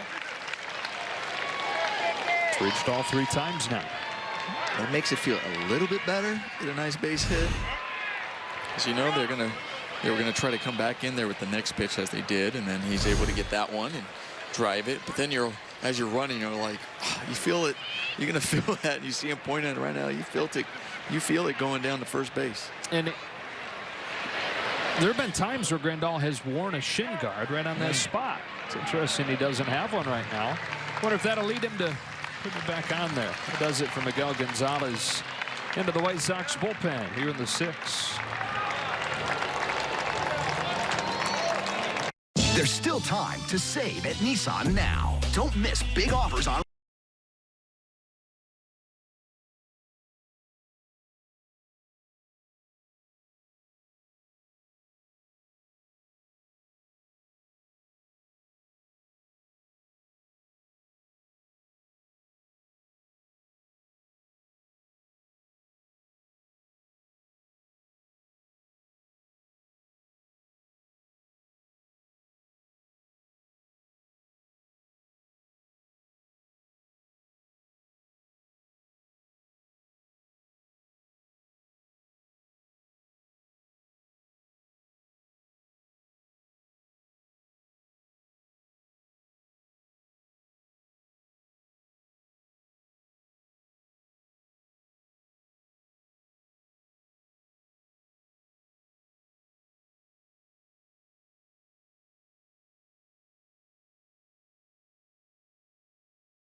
Moments ago, Alana Rizzo visited with Kenley Jansen. All right, Kenley, 2 Cactus League outings for you, 2 1-2-3 innings. Can we just bubble wrap you and send you home? You ready to go?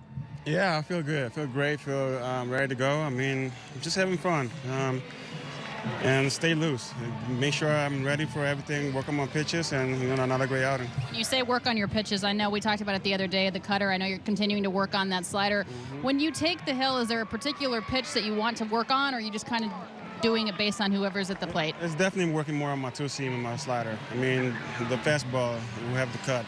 It's just you know how to control it already, so might as well get better on the other pitches. And it's going to be making it even more fun for me in the season. Is this the best the body has felt at this point in spring training because they've really completely changed your workout routine? Way different. I mean, I feel amazing, well rested.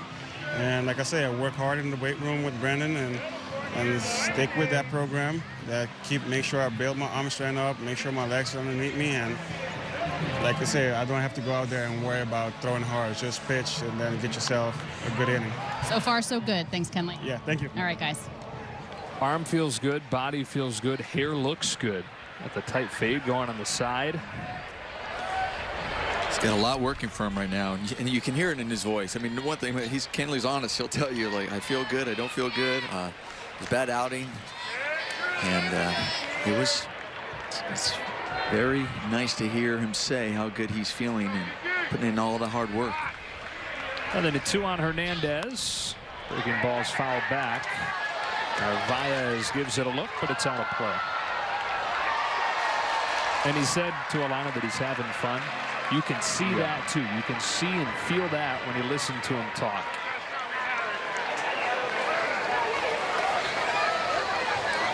How many things cooler as a sports fan than to watch a guy at the very top of the sport do it with a smile on his face, very clearly enjoying what he's doing. Hernandez rakes one to third. Nice stop there. They start it to second one and turn a double play. Yelmer Sanchez to Yohan Moncada to first. We'll turn the double play to send us to the bottom of the 6th.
Against San Diego. We'll have it for you right here on Sportsnet LA.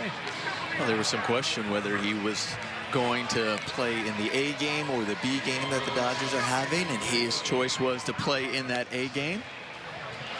And the reason a lot of discussion going on is because you're playing a division opponent and you want them to have a look at your ace.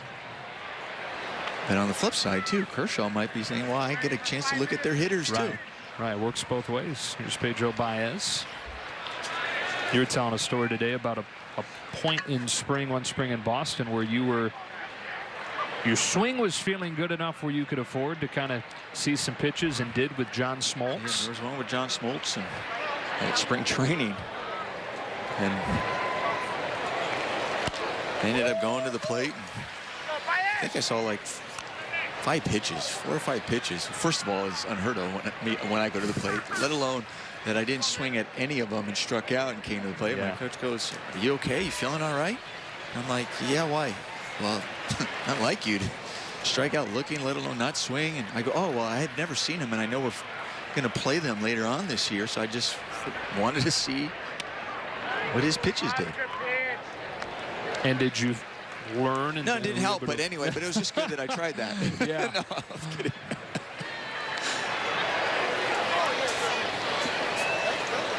Pedro Baez facing Omar Narvaez.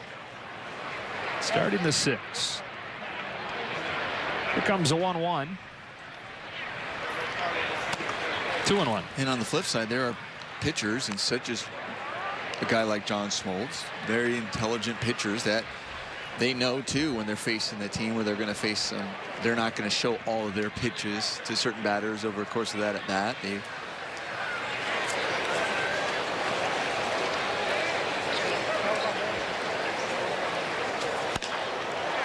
And it's not like when John Smoltz saw you for the first time that summer, he thought back to spring and said, "Okay, here's a passive hitter." Yeah, I think the book he knew. prevailed Yeah, on exactly. No, he knew. Said they. I remember watching Pedro Martinez when he would go out and pitch, and he would always. It was usually early in the spring too. It was always like one pitch he really was focusing on at that spring. I mean, or at that particular outing, whether it was his fastball, and that's all he would predominantly throw. I mean, you're talking about 98% of the time it's fastballs, or if it was curveball, and he would throw an awful lot of curveballs just to get on that, not show you any other pitches, but knowing that's what he was working on.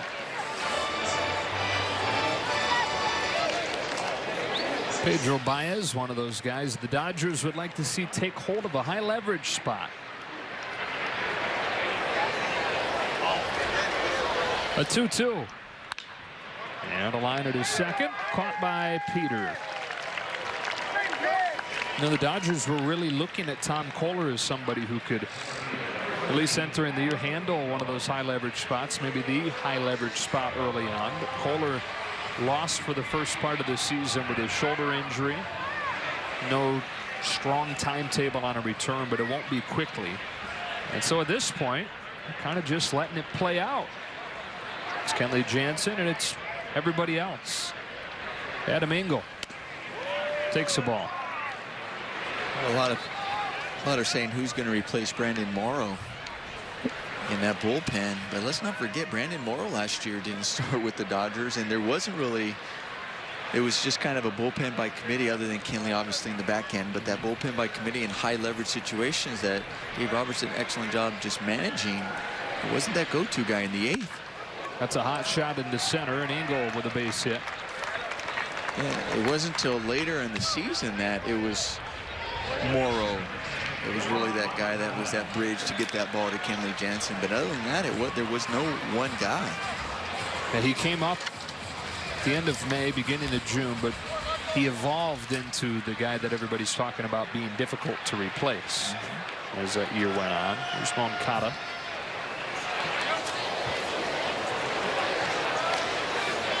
Same thing the year before with Joe Blanton. He broke camp with the team, but evolved into the guy they leaned on.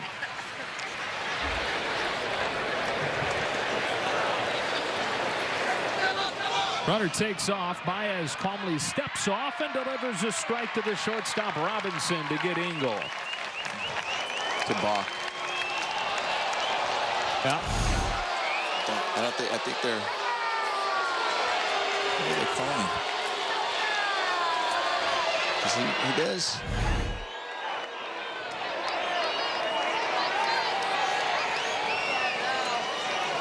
Baez does that same set every time. Right here. And he steps off. They look pretty clean from that angle. Yeah.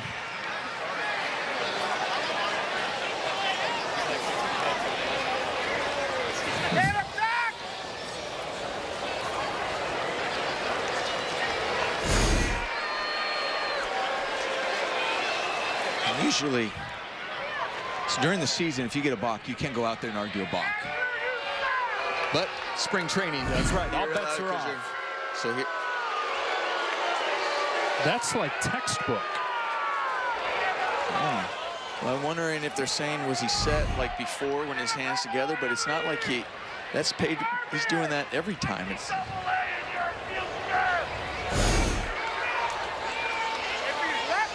is it the front heel lifting?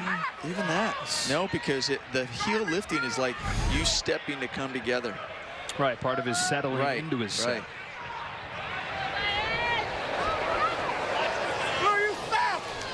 Well, now Pedro gets to work with a man in scoring position.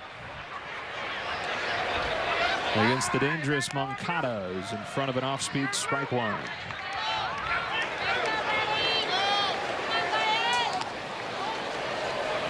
Moncada's 0 for 2 today. Has scored a couple of runs, though, reaching on a fielder's choice and on a walk.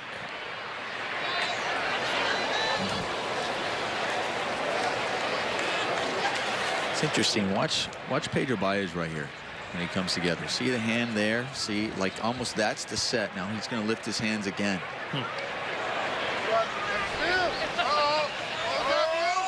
It is interesting. There's almost two different sets. Right. Which is new this year. It is. So right there, you're actually set. Oh. It's supposed to be one fluid motion.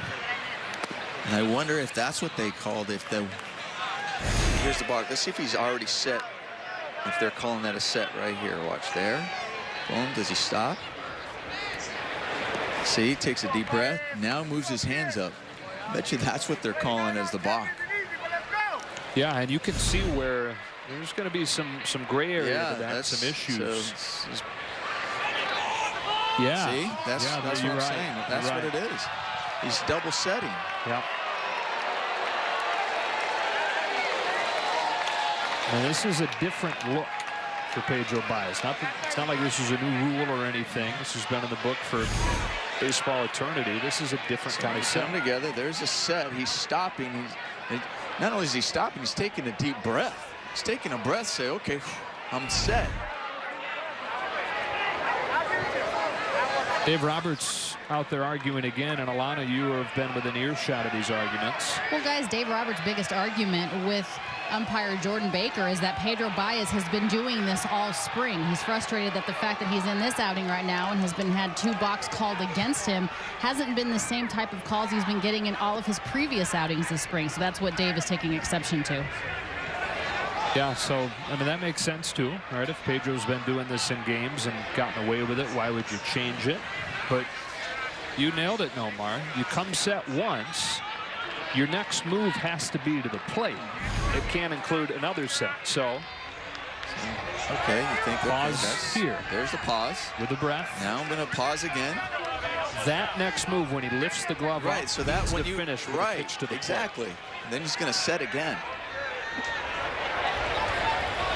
But in his defense, if that's not been called all spring, then of course he's going to continue doing it. Even there, see how he sped that up?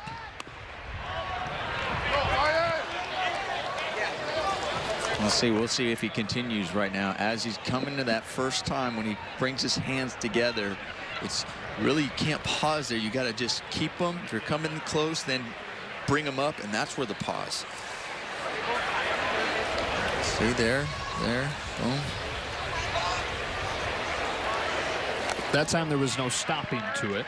Right, there was no stopping. There wasn't really that deep breath when his hands were near his belt, and then to go up. And then what was interesting there is, even if you notice when he came together, and then as he went up, he also didn't move his front foot again. Like he was moving his front foot to come to this belt, and then he'd take a deep breath, and then move his hands up, and then move his front foot again to get another pause. Looked like it was a double set. See, boom, there. See that front foot? Usually the ones before he was even moving that front foot. A little pop fly into short left field. Long way to go for Johan Mises, who's not going to get there.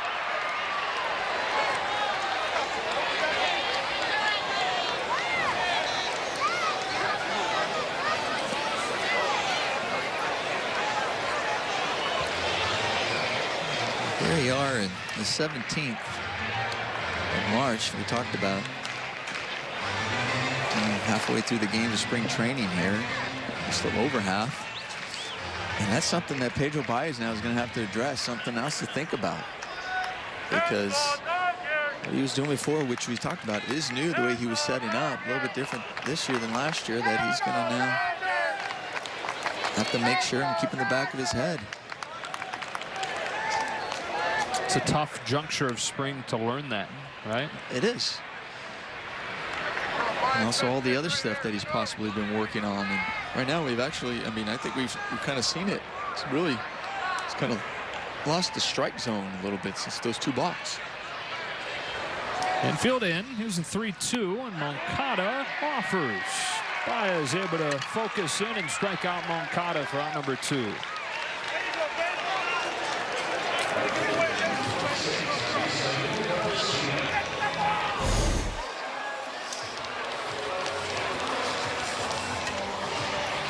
Pedro comes with a good breaking ball. It was a late break on that breaking ball.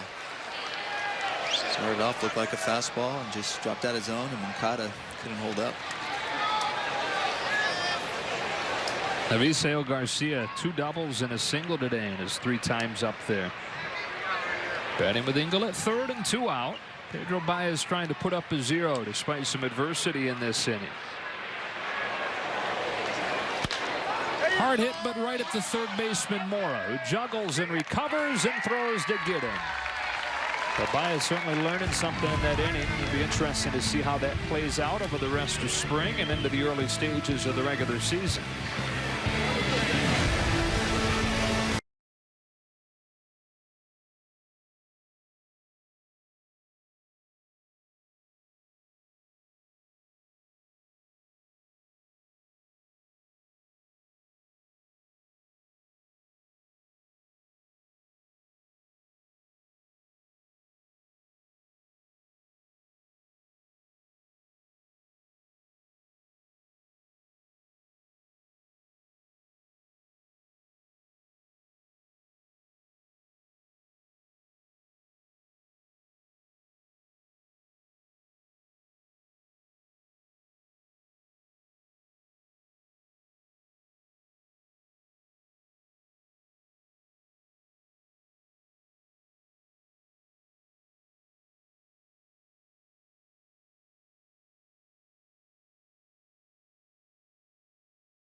Seventh, moments ago, Alana Rizzo at the Yasmani Grandal. Yasmani on base all 3 times today, 2 hits and the walk. Are you where you want to be so far offensively? Well, like I said before, I think we've been making adjustments to get me on a better spot to swing or let go of a pitch. We're just working to see what it is that we want to do and how we want to attack each guy. I think we're never exactly where we need to be, but we're pretty close. You get hit, I believe, in the shin area. Don't you typically wear a shin guard there? I do, but I have not done it this spring just comfort thing, and all of a sudden I get popped, which I never get hit there. But obviously I need to wear one. Hyunjin Ryu gets the start today. A couple first innings that were a bit of traffic on the bases. Third inning was able to get out of that with a double play to end it. How close is he to where you want to see him? Well, I think he was great. He just made a couple pitches where he left in the middle of the plate with 2 strikes, and they capitalized on it. Other than that, I think he's been really good. His last outing, he did a really good job. I feel like he made really good quality pitches today. We're just going to have days where it's not going to go away, but he battled and he kept us in it, and, you know, we're still in it. Pedro Baez has a little bit of gray area there when it comes to his balk call as far as the way that he gets set. From a catcher's perspective, how difficult is that to make sure that he doesn't do that? It's something that hadn't been called so far this spring, but he has 2 against him today. Yeah, I mean, it's something new that he's been working on. Obviously, we got to adjust and make it to where, you know, he's not stopping and then going again. Obviously, if you stop, then you got to go to the plate. But obviously, towards the end of the inning, he made the adjustment and kept on doing it. Appreciate your time as always. Thank you. All right, thank you. All right, guys. All right, Alana, appreciate the time from Yasmani as Chase Utley leads off this 7th. To touch on Pedro Baez. Yeah. It's something he's been working on this spring. We're like, yeah, listen, you can't stop. It's a balk. You can't stop twice. Can't come set twice. And I guess the silver lining to it is that it still is spring, right, and there's time to kind of relearn it. And as Monty touched on it too, he did make the adjustment once he was on third. He wasn't really taking that breath or stopping when his hands were by his belt. Kind of came in and trying to make it look. It's a very gray area, but make it a continuous move up. Right. And you can have all kinds of movement, as much movement as you want, but the key is once you stop, that movement's got to end unless it results in a pitch to the plate.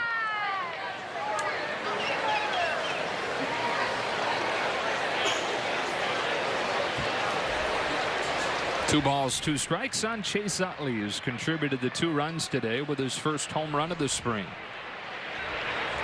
Big righty Chris Volstad back home, and he just misses off of the corner. Full count.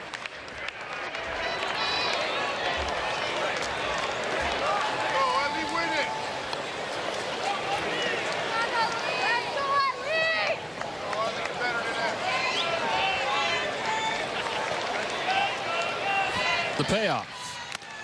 Fouled into the glove, strike 3. Volstad wins this battle for the first out. And up comes Trace Thompson.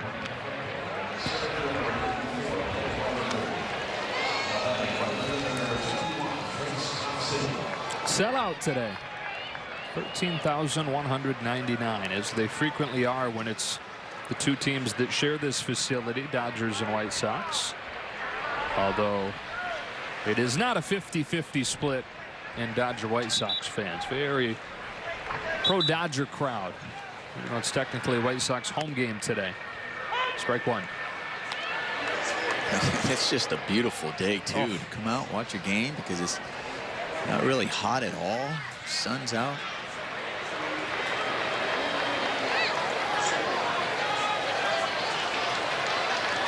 How about the surface, the playing surface, not just here, but on the practice fields? We were talking about that when we were watching batting practice in the practice fields. Just how nice the grounds are, how nice to feel, how green the grass looks.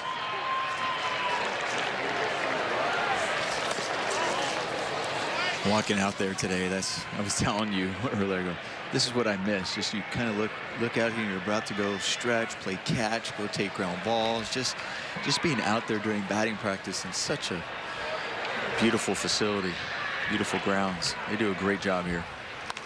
Check swing foul. Count evens 2-2.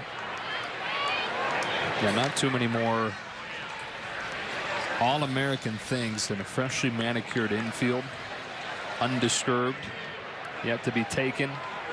And there are not many more spectacular, simple things in sports than watching a big league club take infield practice in the morning, you know, and it's still nice and cool.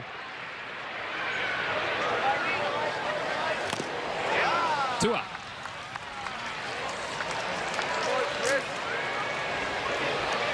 And spring training gives you a chance to see all that up close. Sure, the outcome of the game doesn't really matter, but you sure as heck aren't getting that kind of access and up close view of the players and the work they put in behind the scenes. You can't get that anywhere else.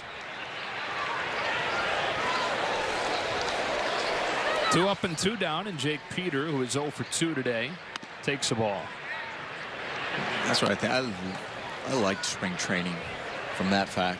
You know, fans coming, they're you're able to interact with them a little bit more in spring training in a different environment, because it's a matter of preparing rather than necessarily just the stress of the games every day during the season. And they do have more of an access, and they can go out there to the backfields and you can talk. So it really is a great environment.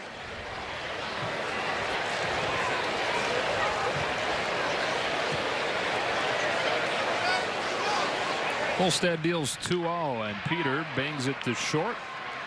And Tim Anderson scoops it up and finishes the Dodgers off 1-2-3. White Sox pitching has faced the minimum over the last 3 innings.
Dodger fans, guarantee your tickets to Dodger opening day with a 2018 mini plan. Enjoy this season filled with rivalry matchups, plus great promotional games featuring fan favorites like bobbleheads, kids giveaways, and Friday night fireworks. Visit Dodgers.com/mini-plans. That bird's going. Yes, it is. Yep. It's just taking in spring and knowing that it's going to work its way over there to LA for opening day. JT Chagua hopes that he will too. Nice test here against Jose Abreu. Delivers ball 1 low. Moments ago, Alana Rizzo visited with Turner Ward. Turner, a couple guys in the outfield, actually too many guys for too few positions. I want to talk about it a little bit with Jock Peterson and Trace Thompson. Where do you think they're at in spring as far as their swing and competing for a spot? No, I mean, I think from just a pure technique, mechanical standpoint, both those guys are in such a better place, I feel like, from last year at this time. Both of them had not going through any kind of anything drastic, but just trying to get into a better position. And I feel like both of them right now are in a pretty good place. Andrew Toles is certainly in the mix for that left field conversation. He continues to produce throughout the spring. What has impressed you the most? No, his ability to get off that good swing. Most every time, and that's kind of a conversation we was having a minute ago. We're having his body in a position where he can put off a good swing, and he's so aggressive at the plate, you just love it. Kike Hernandez is making a point to try to make sure he's in there against right-handers as well as left-handers. What do you think? I am talking about you. What do you think has made him so successful, regardless of the handedness of the pitcher? No. Besides the fact that he's staring at you right now. No, well, Kike, I mean, he's going through a lot of change, I think, from not only from a physical standpoint of adapting his swing, helping his timing, but also from a stand of just kind of understanding himself more and having really good approaches at the plate. And to me, that's kind of what it's all about here, being able to make those adjustments and having a good approach. How close are you to having all of your guys ready as we get ready to break camp here in about a week and a half? Are you guys ready to get going, or you appreciate the fact you still have time for a few more ABs? No, I appreciate the fact that we just got to have a little bit more time. I don't think we're really clicking like I know we can can. And I think there's still guys that are just trying to still kind of tweak a couple of things. And, you know, I think when the bell rings, we'll definitely be ready. Appreciate your time as always. Thank you. All right, thanks a lot. All right, guys. Always good to hear from Turner Ward. Dodger hitting coach. He's proven himself as one of the top hitting coaches in the game. 2 balls, 2 strikes. Chagua back home with a pitch low.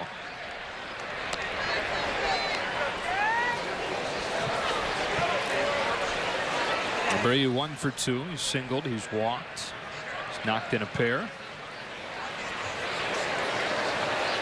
Waits on this payoff from Chagua. Hit in the air to left, but foul.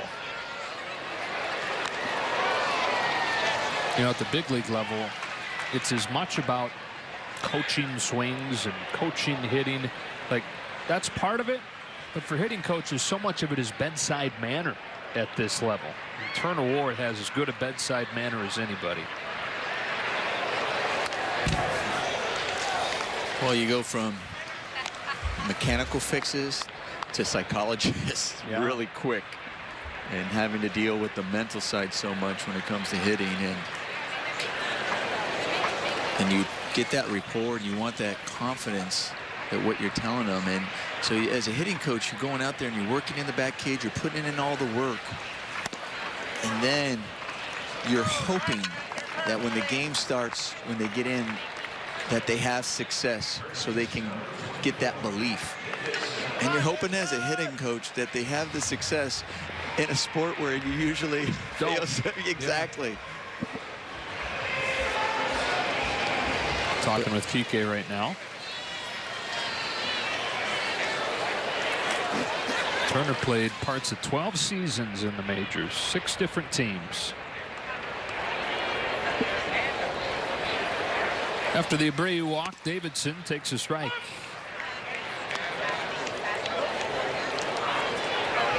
And then you hope that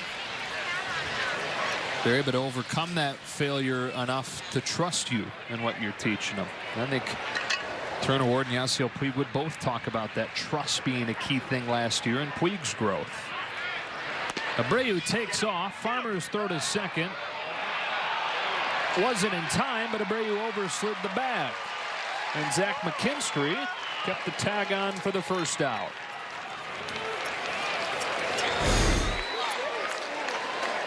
Abreu actually got a really, really good jump over there at first base, and Farmer got a ball off quickly.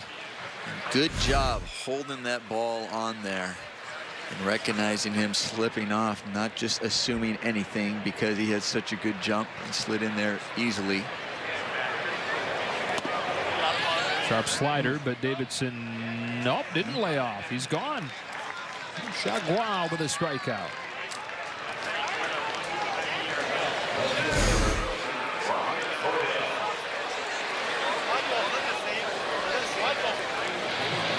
That was a good call, and I also thought it was a good pitch anyway. I thought that was a good slider that might have cut the corner.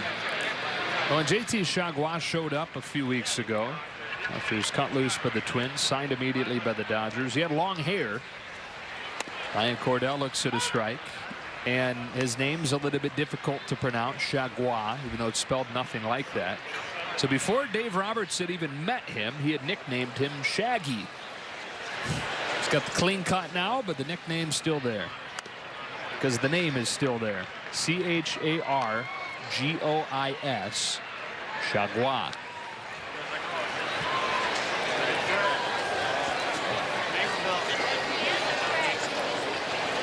He's from Louisiana.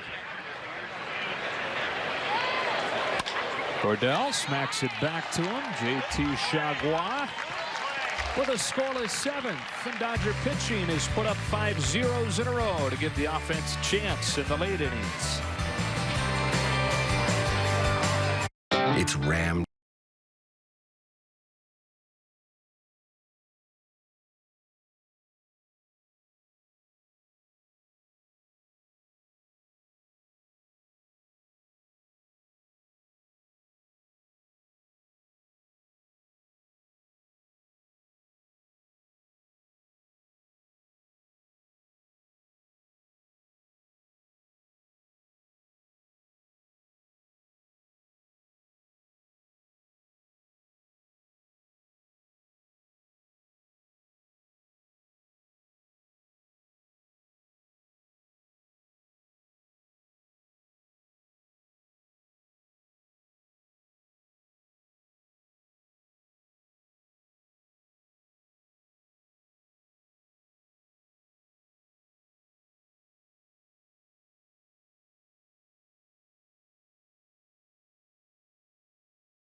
Carls Jr.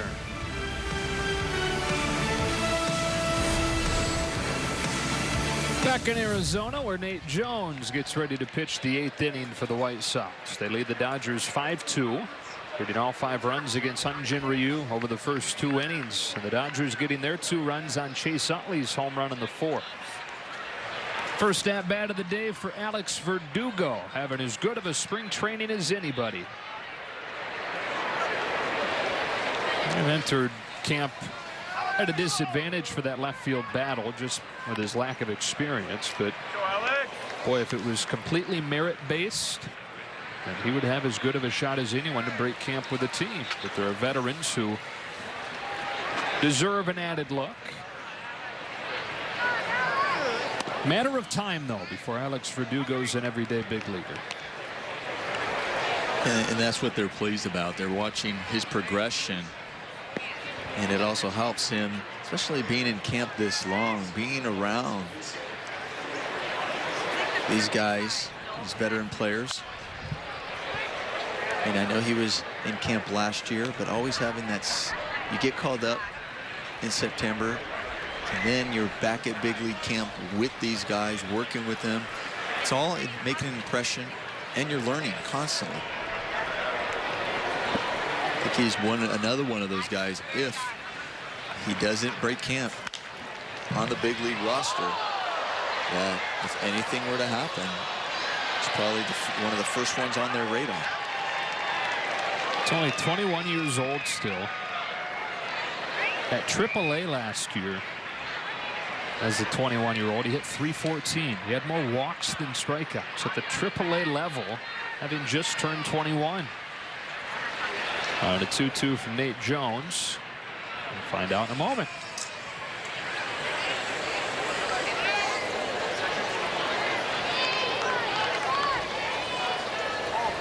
Here comes. Do it again. Local guys from Tucson, Socorro High School. Many teams preferred Alex Verdugo as a pitcher coming out of high school with a low 90s fastball. And when you watch him in the outfield, you can see why. Not that he's not a good outfielder, but when he lets that ball go, you see the arm. Full count.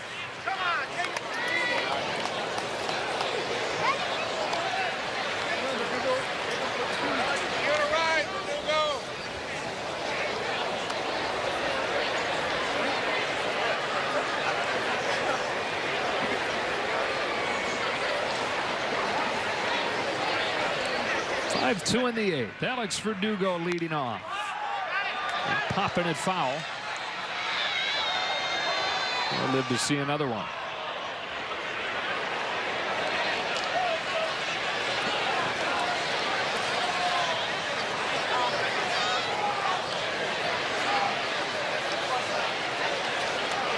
Alex has always been a superstitious guy, as many baseball players are. There's a story from when he was a young teenager, 13 or 14 years old. Soon after he hit a home run, he broke the bat that he had hit it with. And so went home and tried to screw it back together and tape it up and sand it so he could continue to use the bat that he had homered with. Winds up taking ball 4 and the leadoff man on here in the 8th. Of course that's what you do. Yeah. Yeah. You wouldn't know. You never broke a bat. But. No. When you have that one bat, right, and then you're like, you're just crushed, or it lasts really long, and you finally break it, and you're going. So I used to put them with the other ones so they can talk to each other. Jacob Scavuzzo takes it. That was my superstition. Like, if a bat really lasts a long time, like, okay, it needs to let the other ones know how it's done. So you put it in the rack together? Yeah, I put it back, and with the other ones just for a little while so they can have a chat. Good, pass along what you've learned. Then I'd give it away. And let somebody else benefit. Yeah, you know. Chopper to short, eats up Anderson.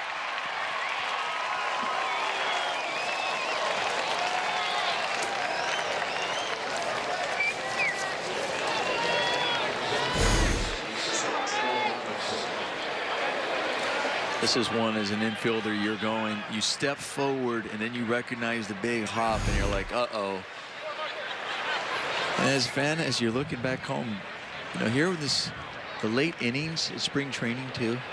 And right now we're talking about how cool it is, but the field gets so much drier, and then you get those bigger hops like that on the infield.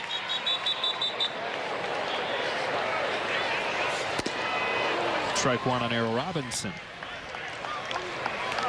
He's having to deal with that himself, playing shortstop now.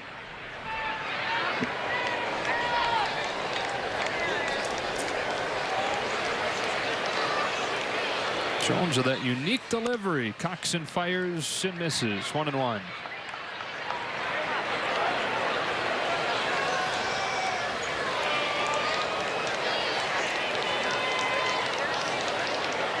It's a lot to look at from a hitter's standpoint. Those long limbs that Jones has, and then this herky-jerky delivery. Robinson softly along third. They get the out there and at first. So a double play. As they say, that Sanchez had his foot on the bag still when he gloved it. And it's time to get Robinson at first, 2 out.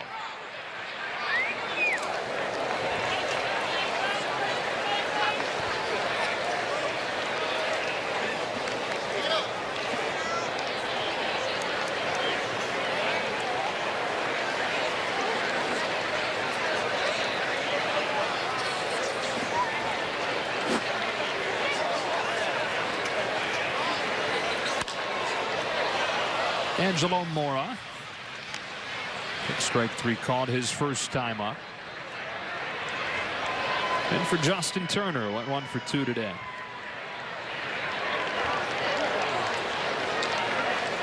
Again, it'll be Clayton Kershaw tomorrow against the San Diego Padres. Same time, same place. Not only do you get to see the Dodger ace, but you get a preview of a division opponent, San Diego. It should be an improved bunch. Some of those prospects coming up through the system. Of course, the big signing of Eric Hosmer. Still probably at least a year away from having a really competitive roster. But should be improved. 1-2.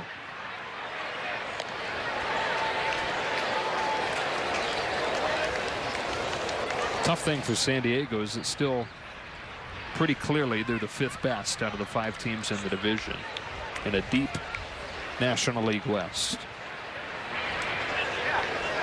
That's half your schedule. You play against your division.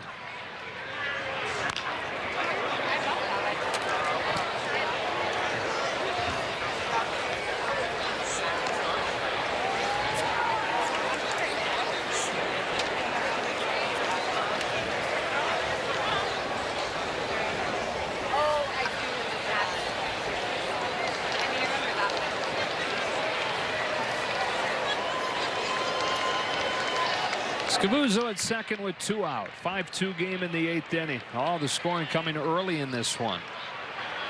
Another 1-2 to Angelo Mora from Nate Jones on the way. And Mora pops it up foul. We'll do it again.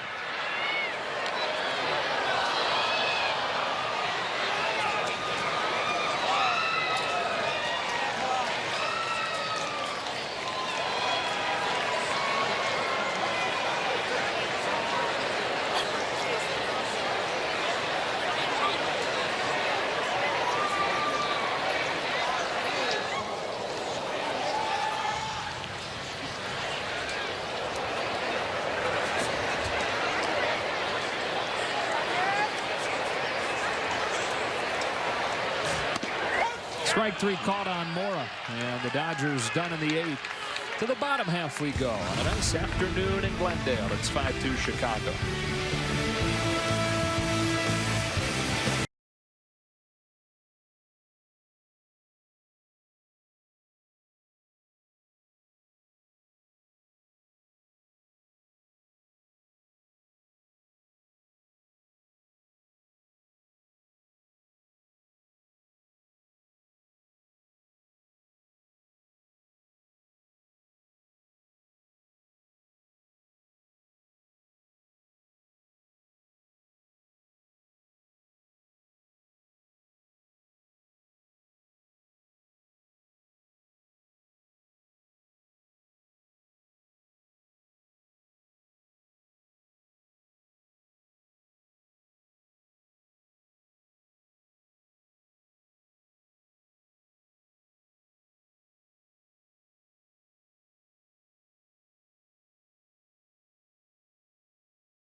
tickets by becoming a 2018 season ticket holder. Don't miss a minute of the action as the boys in blue look to once again dominate the NL West. Visit Dodgers.com/season tickets.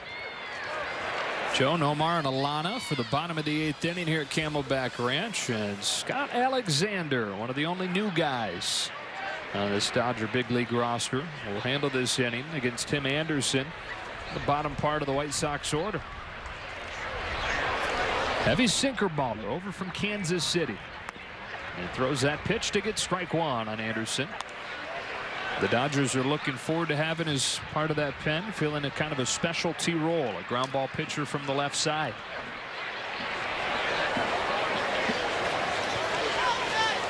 Extreme ground ball pitcher. A liner to center where Verdugo waits. Alexander started throwing that sinker almost exclusively last year and had the #2 ground ball percentage in baseball. He had always been a sinker baller, but was sitting around 70% as far as that sinker usage. Last year threw it more than 90% of the time and reinvented himself, went all in on that sinker.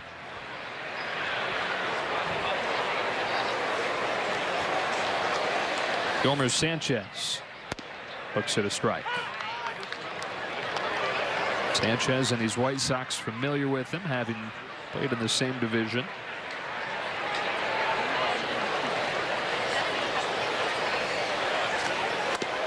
Now the 73%, just to put a little more context around that ground ball percentage, 73% for Alexander last year. They've been tracking ground ball percentages for 15 years now. No Dodger pitcher has even come close to that. So this is a really unique kind of guy here.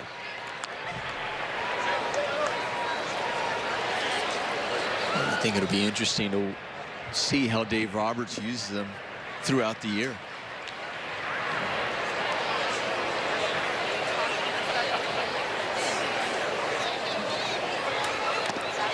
And we talked about over the last couple of years the way Dave Roberts uses the bullpen.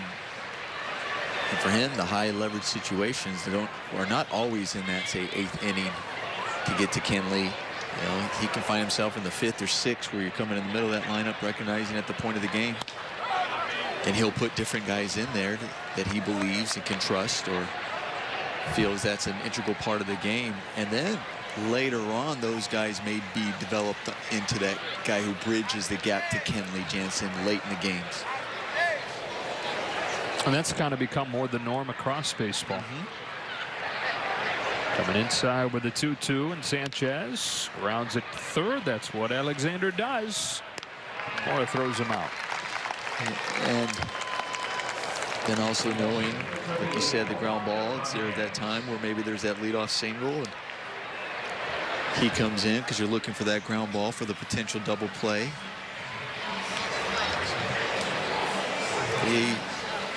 But he does have some options out there.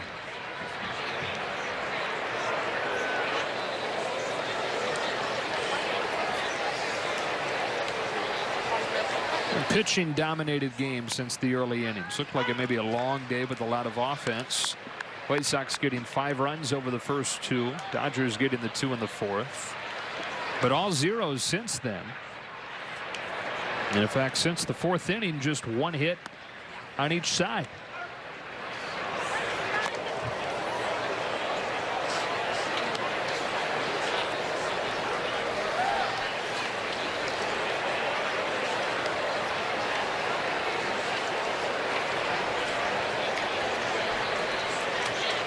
Alexander to Narvaez with a 1-1 pitch.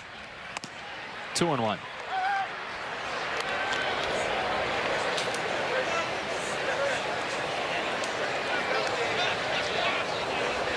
Well, again, this is at the Dodgers spring training facility, but the White Sox also call this home, and they're the home team today. So just one more chance for the Dodgers in the top of the 9th.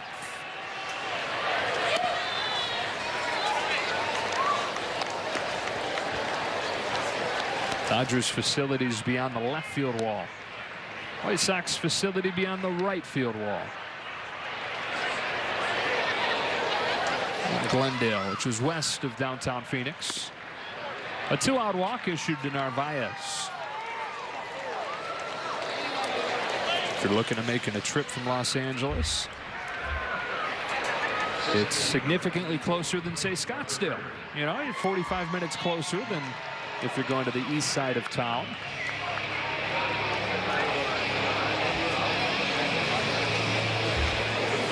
It's not a bad drive out here from Los Angeles.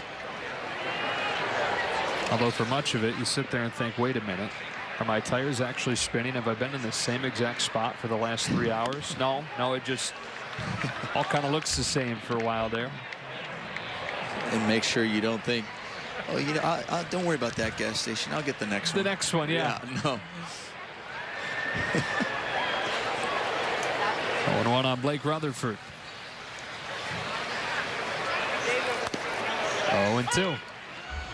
Saw the shot Dustin Dente, our director, gave us a moment ago of University of Phoenix Stadium. That's where the Arizona Cardinals play, and that is just down the road from here.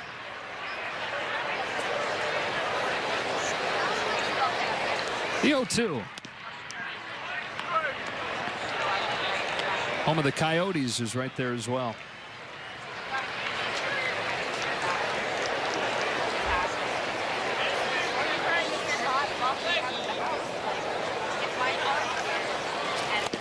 It's another 0 put up by Dodger pitching, giving the offense an opportunity. Last chance coming up.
Dodgers. Chase Utley's first home run of the spring, a 2-run job all the way back in the 4th. There's not been anything on either side since then. Air show this weekend from nearby Luke Air Force Base. Blue Angels were flying above the other day. They're doing the same this weekend. Bob Scahill comes on to handle the ninth for Chicago.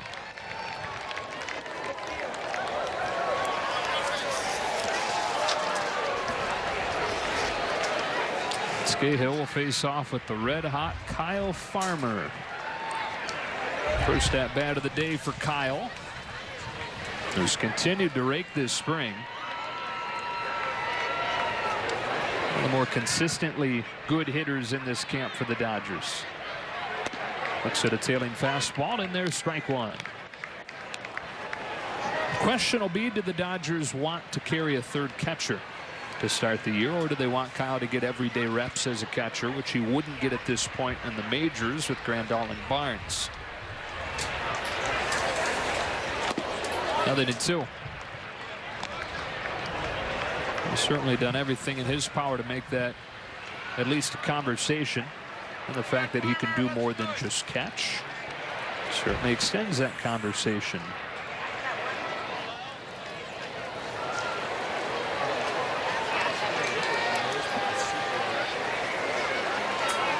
Cahill makes quick work of him for the first out.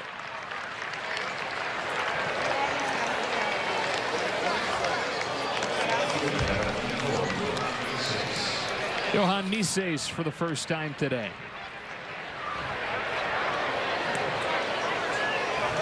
A lot of pop in that bat. 24 homers combined between Rancho and Tulsa a year ago.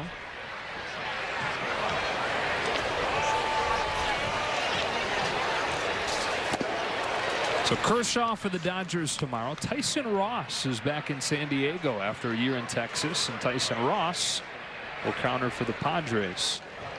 Doesn't seem like that long ago that Ross was the opening day starter against the Dodgers. 2016. Got shelled over 5 1/3, and that was his only game. Missed the rest of the year with an injury. Traded to Texas, but back with the Padres here for 2018.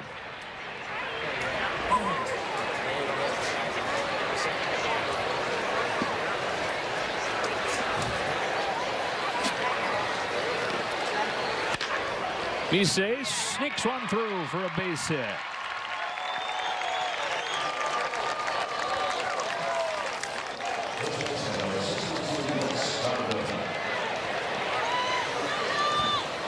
You're talking about Mises with the power. The ball, he hits that really hard. And you're looking about it, you're going, okay, that wasn't. Count how many bounces that was going through. You're like, oh, is that just a routine ground ball? And it just found the hole. No, he hit that hard. Nice sound to it. Wes Darville.